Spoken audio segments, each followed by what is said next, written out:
Welcome to it's UTV. నేను మీ నాగరాజ్ బైర్శెట్టి. ఈరోజు మన అతిథి జైభీం పార్టీ అధినేత, మాజీ న్యాయమూర్తి, ప్రస్తుత సీనియర్ న్యాయవాది అయిన జడ శ్రావణ్ కుమార్ గారు మనతో ఉన్నారు. సార్ నమస్తే. నమస్కారం. నేను చాలా కాలం నుంచి మిమ్మల్ని చూస్తున్నా సార్. సినిమా హీరోలు అన్నా కూడా అంత స్మార్ట్గా ఉంటారో లేదో కానీ మీ ఒంటి మీద చెమట చుక్క కనిపించదు. ఎప్పుడు ఫుల్ చాలా స్మార్ట్గా ఒక గ్లామరస్గా ఉంటారు. అసలు ఏం చేస్తుంటారు సార్ పొద్దు నుంచి మీరు? ఆలోచించడం తగ్గిస్తూ ఉంటారు. మీరు ఆలోచించడం తగ్గిస్తుంటారా?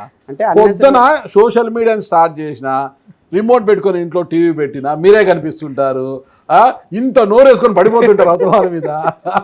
మనిషి చూసే చిన్నగా ఉన్న మాత్రం మామూలుగా ఇంత నోరేసుకొని పడిపోతుంటారు. మీరు ఆలోచించకపోవడం ఏంటి సార్? అంటే ఆలోచిస్తాను కానీ అనవసరమైనటువంటి విషయాలు ఆలోచించాను.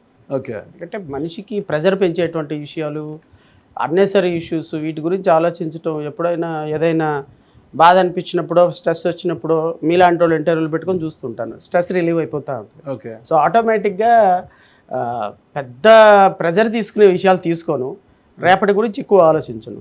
That is the only reason. ఈరోజు ఏంటి అంతే.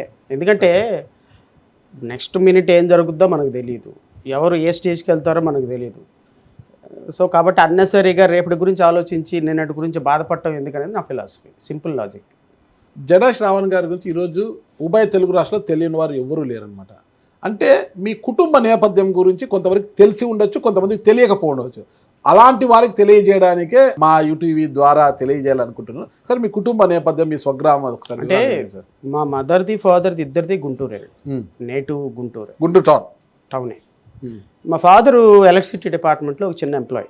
చిన్న ఎంప్లాయీ అంటే లైన్ మెన్ అంటారు కదా, హెల్పర్ దగ్గర నుంచి starting position. Okay okay.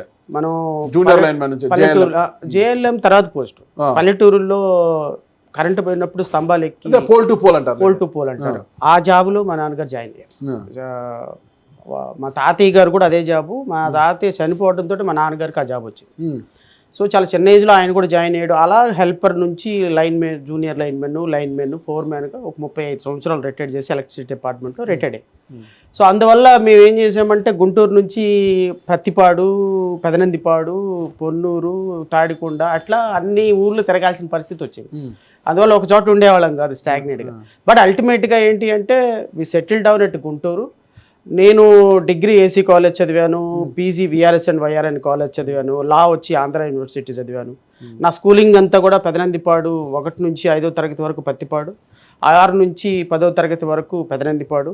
So intermediate వచ్చి మళ్ళీ పొన్నూరు, అక్కడ నుంచి గుంటూరు ఏసీ కాలేజీ, చీరాల, వైజాగ్లో అంటే ఆల్మోస్ట్ వైజాగ్లోనే 2-3 సంవత్సరాలు లాయర్గా ప్రాక్టీస్ చేస్తున్నప్పుడు అక్కడ నుంచే మెజిస్ట్రేట్గా సెలెక్ట్ అయ్యి. Okay okay. So Vizag first posting వచ్చేసరికి హైదరాబాద్ జ్యుడిషియల్, హైదరాబాద్ సిటీలో 3 years, తర్వాత ఒంగోలు 3 years, తర్వాత ఇటుపక్క రాజమండ్రిలో కొన్నాళ్ళు చేసి ఓవరాల్గా ఒక 9 సంవత్సరాలు చేసిన తర్వాత రిజైన్ చేశాను. ఓకే. సో లేదు, మామూలు సీనియర్ క్యాడర్లోనే రిజైన్ చేశాను. అంటే నేపథ్యం ఏంటంటే ఒక సాధారణమైనటువంటి మిడిల్ క్లాస్ కంటే బిలో మిడిల్ క్లాస్ అనొచ్చు. ఎందుకంటే అప్పుడు ఉన్న పరిస్థితుల్లో జీతాలు చాలా తక్కువ జీతాలు. మా నాన్నగారు వాళ్ళ ఫ్యామిలీ 10 మంది అన్నదమ్ములు వీళ్ళుంటాం, అందరినీ మా నాన్నగారే చూసుకోవటం. సో అందరికి పెట్టుకుంటూ వచ్చేటప్పటికి మాకు మిగిలేటప్పటికి ఐస్ ముక్కలు ఐస్ ఎంత ఉంటుందో మాకు పెట్టే పరిస్థితి అలా వచ్చేసింది. మీరెంతమంది? మాకు 2 అక్కలు హైదరాబాద్లో ఉంటారు. నాకు ఒక తమ్ముడు ఉంటాడు, వాడు ఢిల్లీలో ఉంటాడు. నేను పెద్దోడిని. ఏం చేస్తాడు ఢిల్లీలో తమ్ముడు? ఢిల్లీలో రైల్వే డిపార్ట్మెంట్లో చీఫ్ ఇంజనీర్గా ఆల్మోస్ట్ 3 states హెడ్గా వర్క్ చేస్తున్నాడు మా తమ్ముడు. నా తర్వాత తమ్ముడు సాఫ్ట్వేర్లో మంచి ఇంజనీరు. సో రైల్వేస్లో సాఫ్ట్వేర్ సైడ్ బికాస్ సిగ్నలింగ్ ఉంటుంది కదా, ఈ సిగ్నలింగ్ వ్యవస్థ మొత్తాన్ని మా వాడు మానిటర్ చేస్తాడు అక్కడ ఢిల్లీ పరిసర ప్రాంతాల్లో. అమ్మగారి పేరు సార్? అమ్మగారు ప్రసన్న కుమారి, నాన్నగారు జడాదాస్. కుటుంబంలోనే. Thank you so much. అనుభూతి, మీరు ఒక స్టేజ్కి వచ్చారు, తమ్ముడు ఒక స్టేజ్కి వచ్చాడు కదా ఈరోజు. అంటే కష్టపడి పైకి వచ్చిన నేపథ్యం నాగరాజు గారు. అంటే ఇది ఏంటంటే కొంతమంది ఇప్పుడు ఈవెన్ మా ఫ్యామిలీలో అందరికంటే పేదవాళ్ళం మేమే. అంటే మా అమ్మగారి తరపున, నాన్నగారి తరపున అందరూ డబ్బులు ఉన్నవాళ్ళే బాగా. సో మమ్మల్ని ఇంటికి పిలిచి ఏదైనా పార్టీకి ఫంక్షన్కి పిలిచి గౌరవించడానికి కూడా వీళ్ళు కొంచెం డబ్బు లేని వాళ్ళు కదా, చిన్న జీతగాళ్ళు కదా అని అనుకునే పరిస్థితి. అలాంటి వాళ్ళందరినీ కూడా మేము ఓవర్కమ్ అయిపోయి ఈరోజు కష్టపడి చదువుకొని కొంచెం ఒక స్టేజ్కి వచ్చాం. దేవుడి దయ, మేము పడిన కష్టం ఇవి రెండు కొద్దిగా మమ్మల్ని నిలబెట్టి అని అయితే అనుకుంటాను. మీరు ఎక్కడ మ్యారేజ్ చేసుకున్నారు సార్? నేను వైజాగ్ మ్యారేజ్ చేసుకున్నాను. Love marriage? ఇప్పుడే స్మార్ట్ ఉన్నారు కాబట్టి విద్యార్థి దశలో ఇంకా బాగుంటుంది. అలా అప్పుడు ఇంకా బాగుండేవాళ్ళం కాదు. అదే ఈ మధ్య ఏదో కొంచెం కొద్దిగా తయారయ్యాం. కానీ మెజిస్ట్రేట్ ఆ పోస్ట్ వచ్చిన తర్వాత అంటే మా మిస్సెస్ ఇంటర్ క్యాస్ట్ మ్యారేజ్, తను కాపు. ఓకే. సో నేను ఎస్సీ. మా missus Vizag, she is from Vizag. ప్రేమించాల్సి వచ్చింది అని. మీరు ప్రేమించాక ఆమె ప్రేమించాల్సి వచ్చింది అంటే ఆమె ప్రేమించాక మీరు ప్రేమించాల్సి వచ్చిందా? ఆమె ప్రేమించింది, నేను ప్రేమించాల్సి వచ్చింది. సార్ అంతగా మిమ్మల్ని ఏం చూశారు, మిమ్మల్ని ఎందుకు అంత ఆరాధించారు ఆవిడ? అట్లా అని కాదు. అంటే ఎలా ఉంటుందంటే ఆడవాళ్ళు ఒకటి అనుకున్నారు అంటే అది ఖచ్చితంగా చేసి తీరుతారు. ఎందుకు మిమ్మల్ని ప్రేమించాలని అనుకున్నారు వాళ్ళు? ఆమె ఎందుకు అనుకోవాల్సి వచ్చిందంటే సహజంగానే నేను అంటే విద్యార్థి దశ నుంచి నాకు పుస్తకాలు రాయటం బాగా అలవాటు. అంటే ఒక విధంగా మీరు నన్ను కవి అని కూడా పిలవచ్చు. ఓకే ఓకే, ఆ కోణం కూడా దాగుంది మీలో. నేను లా చదివేటప్పుడు ఆర్ఫన్స్ మీద ఒక 110 పేజెస్ ఒక పెద్ద మంచి బుక్ రాశాను డిగ్రీ చదివేటప్పుడే. అప్పట్లో యార్లగడ్డ లక్ష్మీప్రసాద్ గారని తెలుగు సాహిత్యం, హిందీ సాహిత్యానికి ఆయన ఆంధ్ర యూనివర్సిటీలో వీసీ అందరూ కలిసి, నేను స్టూడెంట్గా ఉన్నప్పుడే నా బుక్ని ఆంధ్ర యూనివర్సిటీలో ఒక 1000 మంది స్టూడెంట్స్ మధ్య ఇనాగ్రేట్ చేశారు నా బుక్ని. సో ఆ బుక్ అక్రాస్ ది స్టేట్ అన్ని లైబ్రరీస్కి ఫ్రీగా డిస్ట్రిబ్యూట్ చేశారు. సో అనాథ పిల్లల మీద రాసినటువంటి ఒక పుస్తకం అన్ని విశాఖపట్నం, విజయవాడ స్టేట్ లైబ్రరీస్ మొత్తానికి వెళ్ళటంతో అనుకోకుండా ఈ పుస్తకం మా మిస్సెస్ చదవాల్సి వచ్చింది. Okay. She was happens to read the book. ఆ బుక్ చదివిన తర్వాత తను ఒక ఇంప్రెషన్ క్రియేట్ చేసుకుంది నాకు. ఆవిడ ఎక్కడ ఉన్నప్పుడు ఆమె లా చేశారా? ఆమె లా చేయదు. షీఈస్ జస్ట్ ఓన్లీ హౌస్ వైఫ్గా స్టే చేసి ఉండేవాళ్ళు. అప్పుడు చేతికి ఎలా వెళ్ళింది ఆ బుక్? ఆన్ చేతికి ఎలా వెళ్ళింది అంటే ఈమె ఫ్రెండ్ ఒక అమ్మాయి ఇంటర్మీడియట్ డిగ్రీస్ అవుతుంది విజయనగరం. ఆ అమ్మాయి లైబ్రరీలో నుంచి ఆ బుక్ తీసుకొచ్చి చదివి మా అత్తగారికి, మా మిస్సెస్కి బుక్ ఇచ్చింది. అప్పుడు మీకు అత్త కాదులేండి, అదే ఇప్పుడు అత్తగారికి ఆవిడకి కూడా ఈ బుక్ ఇవ్వటంతో అనుకోకుండా ఈ బుక్ వాళ్ళ చేతికి వెళ్ళింది. అంటే వాళ్ళ ఫ్రెండ్ ద్వారా వెళ్ళింది. ఆ బుక్ చదివి ఆ బుక్ లో నుంచి నా నెంబర్ ఉంటుంది, ఆ బుక్, ఆ నెంబర్ చూసి నాకు కాల్ చేశారు ఇప్పుడు మా మిస్సెస్. అలా కాల్ చేసిన తోటి అప్పుడేమో కుర్రోళ్ళు ఆడపిల్ల వాయిస్ వినపడగానే ఒళ్ళంతా పులకరించి సహజంగా. అంటే ఆ ఏజ్లో ఎలా ఉంటుంది అంటేనండి, మంచి ఏందో చెడ్డేందో ఏం తెలీదు. ఆపోజిట్గా ఎవరో ఒక అమ్మాయి మాట్లాడుతుంది, బాగా మాట్లాడుతుంది అన్నప్పుడు సహజంగా అడ్వాన్స్ అవుతుంది. అట్లా అడ్వాన్స్ అయిన ప్రాసెస్లో భాగంగా మా మిస్సెస్ బాగుంది, బాగా రాశారు అని అలా టెలిఫోనిక్లో ప్రేమ మొదలైన మా ప్రేమ ఒక 1 yearకి మ్యారేజ్ దాకా వచ్చింది. Okay. So propose to marriage. ఎందుకంటే నేను మా మిస్సెస్ని పెళ్లి చేసుకోవడానికి ఒకే ఒక కారణం ఏంటంటే తను చదివింది 10th class వరకే. సో అందుకోసమని నేను అప్పుడు వర్కింగ్ ఉమెన్ చేసుకోకూడదు అనేది నాకు ఉన్నటువంటి ఒక గోల్. ఎందుకు చేసుకోకూడదు అంటే నేను ఎప్పుడు బిజీ లైఫ్లో ఉంటానన్న విషయం నాకు 15-20 సంవత్సరాల క్రితమే తెలుసు. ఓకే. సో నేను బిజీ లైఫ్లో ఉండి వర్కింగ్ ఉమెన్ చేసుకొని పిల్లల్ని సఫర్ చేయటం ఎందుకు, నాకు హౌస్ వైఫ్ మాత్రమే కావాలనేది నా ఉద్దేశం. ఓకే. సో అప్పుడే నేను ప్రిడిక్ట్ చేసుకున్నాను నా ఫ్యూచర్ ఎలా ఉంటుంది అనేది. సో అందువల్ల నేను నార్మల్ స్టడీస్ ఉన్న అమ్మాయి, ఇంట్లో ఉండే అమ్మాయినే చేసుకోవాలి అనుకున్నాను. అలాంటి క్వాలిటీస్ ఈ అమ్మాయిలో ఉన్నాయి కాబట్టి ఆటోమేటిక్గా. అంతేనా? నేను ఉన్న నాకన్నా ఎక్కువ చదివి ఉండకూడదు, నాకన్నా అయి ఉండకూడదు. చదువుకున్న వాళ్ళు ఎంత కష్టపడుతున్నారు, బయట ఫ్యామిలీని మేనేజ్ చేయడానికి ఎంత కష్టపడుతున్నారు అనేది మాకు తెలుసు, విట్నెస్ చేసాం. సో ఇంకా ఒక విధంగా చెప్పాలంటే ఆమెకి నేను ఇంకా ఇంట్లో ఉండి బర్డెన్ రెస్పాన్సిబిలిటీని తగ్గించి పిల్లల్ని భర్తని చూసుకొని తను ఏదన్నా ఉద్యోగం చేస్తారన్నా ఏది తన స్థాయికి తగ్గట్టు చేస్తానంటే నేను ఎప్పుడు అబ్జెక్ట్ చేయను. కానీ అనవసరంగా మనం డిగ్రీలు పీజీలు చేసి చదువుకున్న అమ్మాయిలు చేసుకొని ఉద్యోగానికి వెళ్ళమని వాళ్ళని ఇబ్బంది పెట్టి, పిల్లల్ని ఇబ్బంది పెట్టి, నేను ఇబ్బంది పడి ఇప్పుడు నేను ఎక్కడికి వెళ్ళాలన్నా కూడా అక్కడికి వెళ్ళిపోతాం. సో నేను లీవ్ పెట్టాలనే ప్రాబ్లం ఇదంతా లేదు. సో ఫ్యామిలీ పరంగా బాగుండాలనేది ఒక ఉద్దేశం తప్ప వాళ్ళ పట్ల చిన్నచూపు అయితే కాదు. ఓకే. మీ కుటుంబ నేపథ్యం చాలా చిన్న స్థాయి, మా కుటుంబంలోనే మేమే చాలా పేదవాళ్ళము, ఏం ఉండేది కాదు, చాలా కష్టపడ్డామని మీరు అంటున్నారు.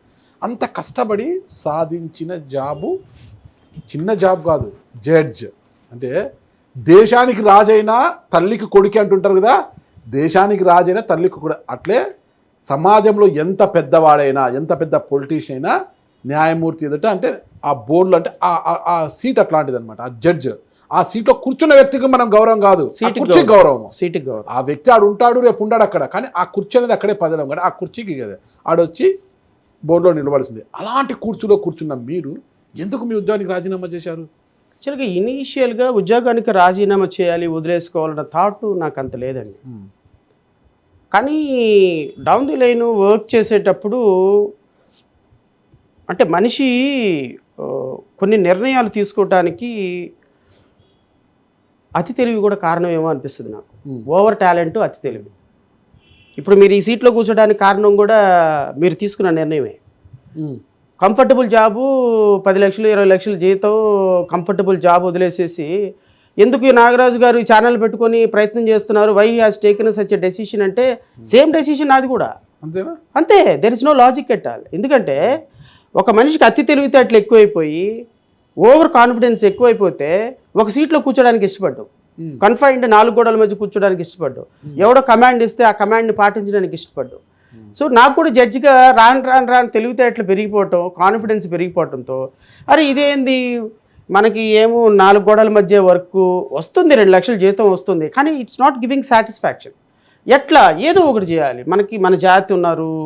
ఇది ఇప్పుడు నాకు తెలిసిపోతూ ఉంటుంది, కోర్టు ముందు వచ్చే సాక్ష్యం చెప్పేవాళ్ళు పాపం బాధితురాలని తెలిసిపోద్ది, కానీ ఈ పోలీసులు చేసిన యదవ పనుల వల్ల కొట్టేయాల్సి వస్తుంది. సో నేను ఏదైనా ఒక కేసులో ఇప్పుడు సింపుల్ ఎగ్జాంపుల్ చెప్తా. సిద్ధారాఘవరావు అప్పుడు transport minister. Siddha Raghava Rao transport minister అయితే సిద్ధారాఘవరావు ఒక ఎస్ఐని కొట్టిన కేసులో ముద్దాయి. సిద్ధారాఘవరావు, శివరాము, నన్నపనేని రాజ్కుమార్ వీళ్ళందరూ 6 సంవత్సరాల నుంచి కోర్టుకు రావట్లేదు ఏందని నేను అప్పుడు ఎస్పీ కోర్టుకు రండి 5 సంవత్సరాలు అవుతుంది, ఇప్పుడు మీరు ఒక అక్యూజ్డ్ అండి, మీతో పాటు 20 మంది ఉన్నారు, మీరు కోర్టుకు రావటంలో 20 మంది 5 సంవత్సరాల నుంచి తిరుగుతున్నారు, వాళ్ళ స్టెప్ ముందుకు వెళ్ళటంలా కేసు, నువ్వు వస్తే అయిపోతుంది కేసు, టప్ప అవుతుంది, స్టే లేదు, వారంటీ లేదు, ఈ నువ్వు కోర్టుకు రావటంలో. సో నేనేం చేశాను, కొంచెం ప్రోయాక్టివ్గా వెళ్ళిపోయి అసలు సిద్ధారాఘవరావు ఎందుకు రారు అని చెప్పేసి పిలిపిస్తే ఆయన రావట్లే. నాన్ బెయిలబుల్ వారెంట్ ఇష్యూ చేసిన. నాన్ బెయిలబుల్ వారెంట్ పట్టుకొని రమ్మంటే ఆయన దొరకటం లేదండి అంటాడు ఎస్పీ. నేను ఎప్పుడైతే ఇన్సిస్ట్ చేస్తున్నానో గవర్నమెంట్కి వెళ్ళి జీవో తెచ్చుకున్నారు, ఏమని సిద్ధారాఘవరావు మీద కేసు విత్డ్రా చేసుకున్నట్టు. అప్పుడు చంద్రబాబు నాయుడు గారు గవర్నమెంట్ ఆ జీవో నా దగ్గర వేశారు. సార్ మేము సిద్ధారాఘవరావు మీద కేసు విత్డ్రా చేసుకున్నాము, జీవోలో మీరు మిగతా వాళ్ళ మీద ప్రొసీడ్ అవ్వండి అని. అసలు మీరు విత్డ్రా చేసుకునే పవరే మీకు లేదయా, it's a power of the court, with consent of the court మీరు విత్డ్రా చేసుకోవాలి. సో కాబట్టి ఈ జీవోని కూడా కొట్టేస్తున్నాను, నేను జీవోని కూడా కొట్టేసిన. నేను కొట్టేసిన జీవో మీద 24 గంటల్లో పైకి వెళ్ళి నా ఆర్డర్ని కొట్టేపించుకొని తీసుకొచ్చుకున్నారు. అంటే జ్యుడిషియరీలో ఎలా ఉంటుందంటే నేను ఇచ్చిన ఆర్డరు నా పై అధికారి, ఈ పై అధికారి ఇచ్చే ఆర్డరు పోలీసుల మీద, ఇట్లా అంటే నీది ఏది డెసిషన్ ఫైనల్ కాదు. ఒక అల్టిమేట్గా ఒక రాజకీయంలో పవర్ మాత్రమే నిజమైనటువంటి పవర్. ఒక ముఖ్యమంత్రికి ఒక ముఖ్యమంత్రికి రాజ్యాధికారమే ఒక సిస్టమ్ని మార్చగలదు. 75 సంవత్సరాల కోర్టులు పెట్టి సిస్టమ్ ఒక్కటి మారినట్టు చూపించండి న్యాయ వ్యవస్థ వల్ల. అందుకని తక్కువ చేయట్లా న్యాయ వ్యవస్థని. న్యాయ వ్యవస్థ అనేది ఒక ఆల్టర్నేటివ్ సిస్టమ్ మాత్రమే, సిస్టమ్ని చేంజ్ చేసే వ్యవస్థ కాదని నాకు అర్థమైంది. రెండోది, మనం ఈ 4 గోడల మధ్య ఉండటం ఎందుకు, మనకి ఇంకా బాగా తెలివితేటలు ఉన్నాయి, బయటికి వెళ్దాం, ప్రాక్టీస్ చేద్దాం, ఓ రాజకీయ పార్టీ పెడదాం, ఈ రాష్ట్రానికి ముఖ్యమంత్రి అవుదాం, ఈ పిచ్చి కళలన్నీ కని ఓ రోజుకు వదిలేశాను ఉద్యోగం. బట్ నేను తీసుకున్న డెసిషన్ ఏమీ తక్కువేం కాదు, తప్పుడుది కాదు. ఎందుకంటే నేను సర్వీస్లో ఉన్నప్పటికంటే రిజైన్ చేసిన తర్వాత చేసిన అడ్వెంచర్స్, మంచి పనులు కొన్ని 100 రెట్లు ఎక్కువ. ఇప్పుడు నేను 70-80 మందికి ఎంప్లాయ్మెంట్ ఇస్తున్నా, ఎవ్రీ మంత్ ఒక 20-25 lakhs శాలరీసే ఇస్తున్నా. ఇదంతా గత ప్రభుత్వంలో 100 కేసులు వేసి గెలిచా. సో ప్రతి సమస్య మీద ప్రజలకు అవగాహన కలిగిస్తున్నా. న్యాయవాదిగా ఎన్నో 100,000 కేసులు వేసి ఈరోజు సక్సెస్ఫుల్ లాయర్గా ఉన్నా. సో నేను తీసుకున్న నిర్ణయం తప్పు కాదు. నేను కొంతమందికి ఉపాధి ఇస్తున్నాను, పేద ప్రజల పట్ల మాట్లాడుతున్నాను, రాజకీయ పార్టీలను ప్రశ్నిస్తున్నాను. అట్ ది సేమ్ టైం నా వ్యవస్థను నేను ఏర్పాటు చేసుకొని ఒక ఆల్టర్నేటివ్ సిస్టమ్, దళితులకి, బహుజనులకి ఒక నాయకత్వం ఉందని చూపించే ఒక ప్రయత్నం చేసుకుంటూ వెళ్తున్నా. ఈ ప్రయత్నం అంతా చేయడానికి కారణం ఏంటంటే 4 గోడల మధ్య నుంచి నేను బయటికి రావటం. బయటకు రాకుండా అక్కడే కూర్చొని ఉన్నట్టయితే మహా అయితే ఇప్పుడు డిస్ట్రిక్ట్ జడ్జి అయ్యేవాడిని. మహా అయితే ఇంకో నేను బయటకు వచ్చేటప్పటికి నాకు 38 years, అప్పటికి ఇంకా నాకు 22 సంవత్సరాల సర్వీస్ ఉంది. మీరు నమ్ముతారో లేదో, హైకోర్టు చీఫ్ జస్టిస్ పిలిచి బుద్ధుందా బుర్రుందా, మంచి లాయర్, మంచి జడ్జి నువ్వు, నీ మీద అసలు ఒక కంప్లైంట్ కూడా లేదు, నువ్వు విత్డ్రా చేసుకో రిజిగ్నేషన్, 2 పిల్లలు ఉన్నారు, చిన్న పిల్లలు, ఎట్లా బతుకుతావు బయటికి వెళ్ళి అని చెప్పేసి రమేష్ రంగనాథన్ గారు. ఆడపిల్లల సార్, ఈ మగ పిల్లలు ఇద్దరు? పాప బాబు. బాబు. పెద్దమ్మాయి పాప, బాబు. మీరు ఇలా చెప్తున్నారు కదా సార్, ఇది నా అభిప్రాయం కాదు, బయట అంటే మిమ్మల్ని నేను చూసినప్పటి నుంచి నేను ఎవరిని కలిసి ఒకటే నాకు వచ్చే ప్రశ్న, చాలా స్కామ్ జరిగింది ఆ రోజు, తీవ్ర ఆరోపణలు వచ్చాయి, విమర్శలు వచ్చాయి, పొమ్మన్నారు, రిజైన్ చేస్తావా, రిమూవ్ ఫ్రమ్ సర్వీస్ చేయమంటావా అని న్యాయ వ్యవస్థ నుంచి ఒత్తిడి కావడంతోనే ఆయన ఏమీ చేయలేక రిజైన్ చేసి బయటికి వచ్చాడు. ఆ రోజు ఒక కరప్టెడ్ జడ్జి ఆయన అనేది నేను విన్నా, నేను చాలా సార్లు అది ఒక కరప్టెడ్ ఒక నాగరాజు గారు ఇప్పుడు కరప్ట్ అండి అనుకుందాం మాట వరుసకి, కరప్ట్ అని నేను నీ మీద ఆరోపణ చేయడానికి మీ దగ్గర సర్వీస్ రికార్డులు కానీ కంప్లైంట్లు కానీ ఒక సర్వీస్ రూల్స్ కానీ ఏమి ఉండవు, because you're an independent journalist. So ఎవరైనా కరప్షన్ అంటే నీ దగ్గర ఆధారం ఉందని అడగాల్సిన అవసరంలా. కానీ ఒక కలెక్టరు, ఒక జడ్జి కరప్ట్ అని చెప్పాలి అంటే గవర్నమెంట్ దగ్గర కొన్ని కంప్లైంట్లు ఉండాలి, ఖచ్చితంగా ఉండాలి, ఎంక్వైరీలు ఉండాలి, నోటీసులు ఉండాలి, అనకుండా నా మీద మూవ్ అవ్వాలి.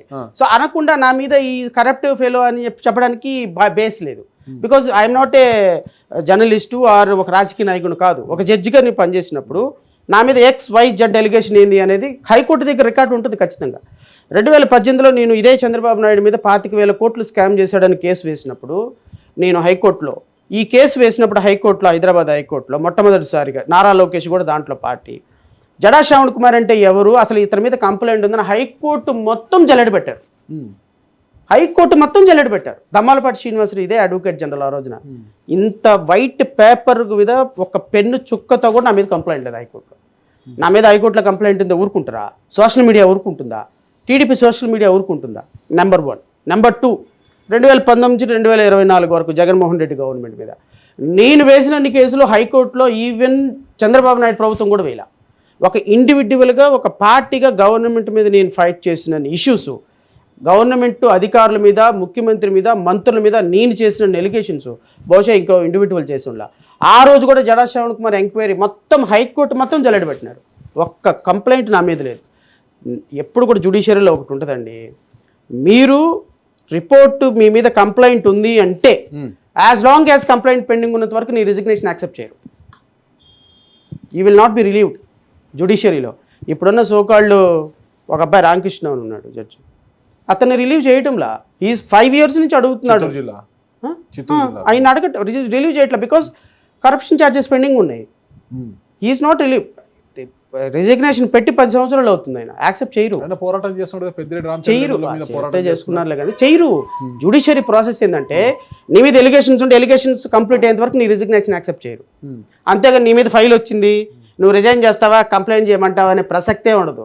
సర్వీస్ రూల్స్ ప్రకారం నీ మీద కంప్లైంట్ క్లియర్ అయ్యేంత వరకు నీ రిజిగ్నేషన్ యాక్సెప్ట్ చేయరు, నువ్వు రిజిగ్నేషన్ పెట్టినా నేను యాక్సెప్ట్ చేయరు. ఇది సిస్టమ్ లోపల ఉన్న వాళ్ళకి తెలుస్తుంది.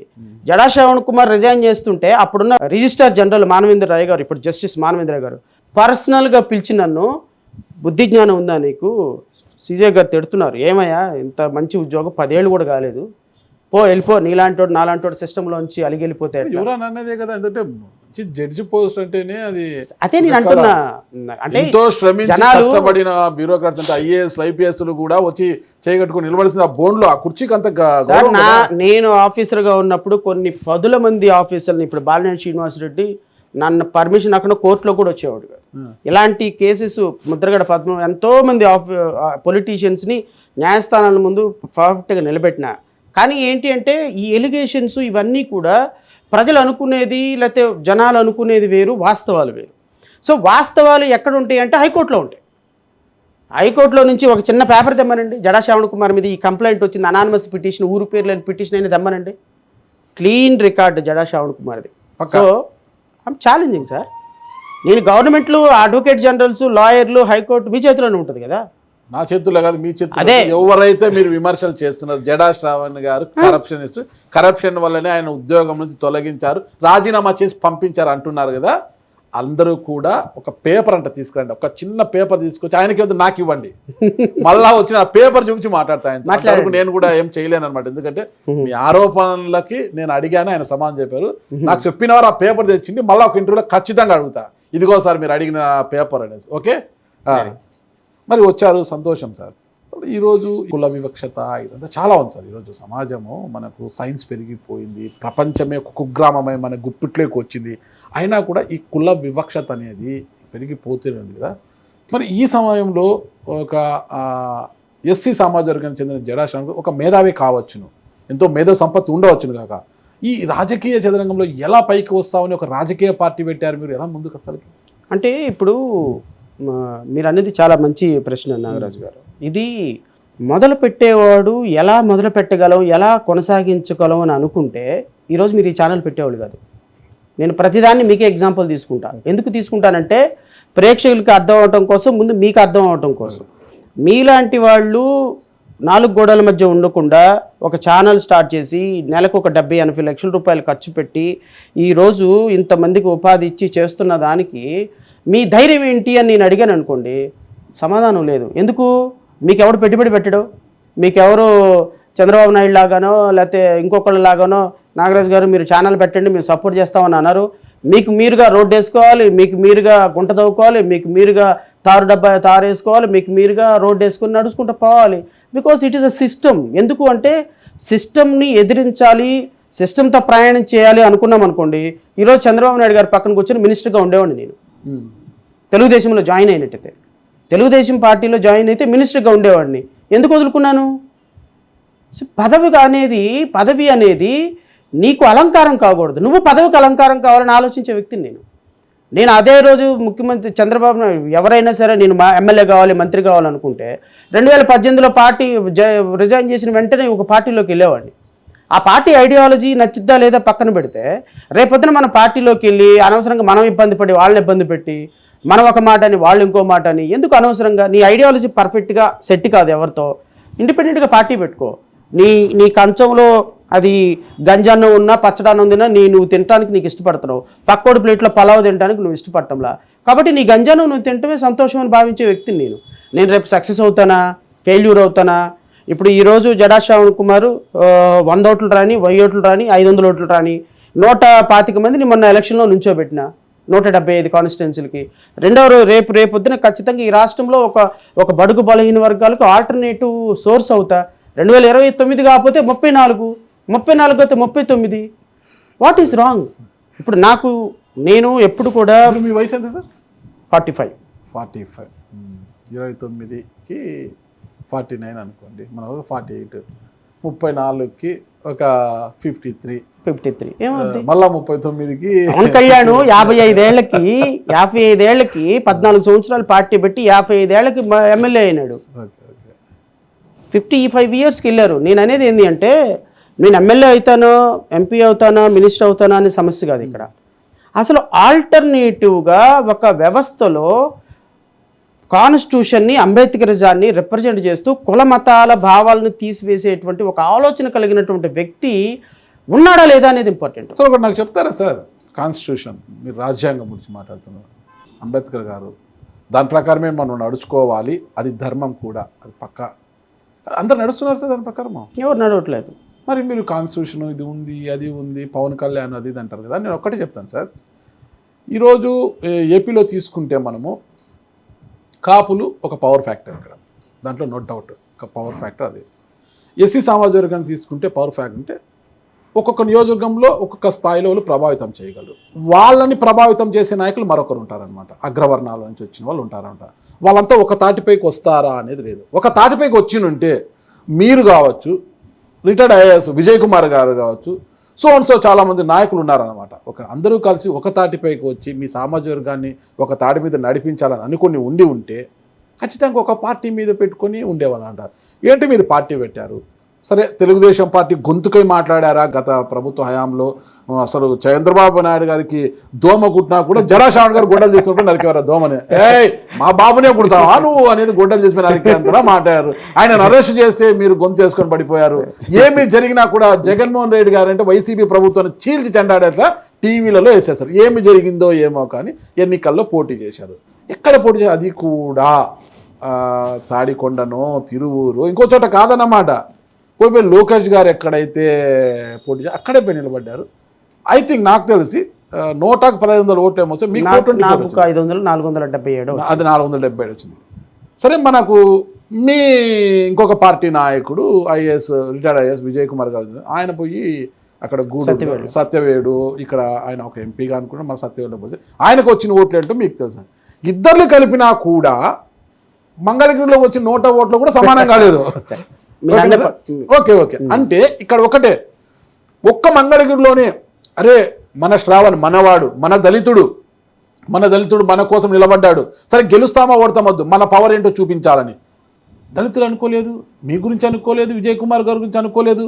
మరి మీరు ఆల్టర్నేట్ అవుతాము అదవుతాము అంటుంటే ఇది అతిశయోక్తి కాదంటారా? మీరు అడిగిన ప్రశ్న చాలా వాల్యుబుల్ ప్రశ్న.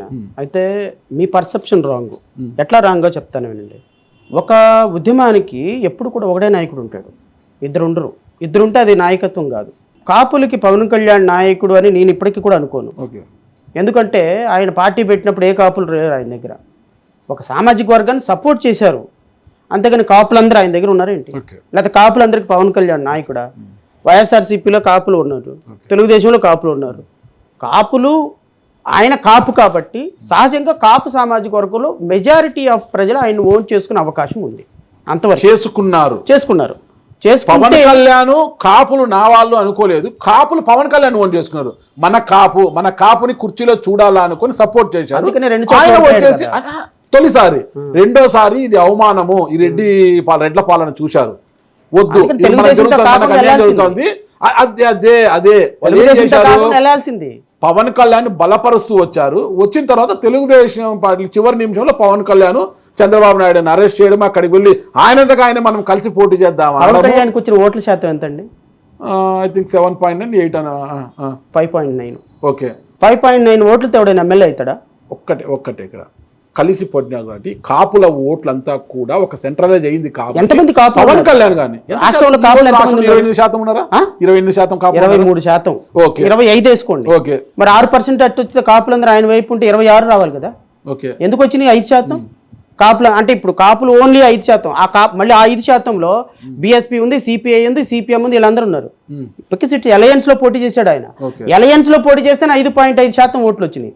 పవన్ కళ్యాణ్ మొన్న గనక అలయన్స్ లో వెళ్ళకపోతే 2 చోట్ల కాదు 20 చోట్ల పోటీ చేసినా ఆయన ఓడిపోయింది. ఇప్పుడు 28% అంటే గంపగుత్తగా వచ్చి పడేది కాదు సార్. కాపులు కూడా విభజించి ఒక్కొక్క చోట ఒక్కొక్కరికి ఒక్కొక్క స్థాయిలో సీట్లు పవన్ కళ్యాణ్ గారికి. ఎవరికైనా కాపులు ఆయనకి గంప గుర్తుగా జడా శ్రావణ్ కుమార్ ఆయనకి అందరు ఎస్సీలు ఉండరు, అందరు కాపులు పవన్ కళ్యాణ్ ఆయనకు ఉండరు. కాపు ఫ్యాక్టర్ కదా ఈ రోజు కూటమిలో ముఖ్య భూమిక పోషించింది కాదంటారా? పవన్ కళ్యాణ్ అనే వ్యక్తి అలయన్స్ లోకి రావటం తోటి సహజంగానే 3 పార్టీలు స్ట్రెంగ్త్ అయ్యాయి. I'm not denying it.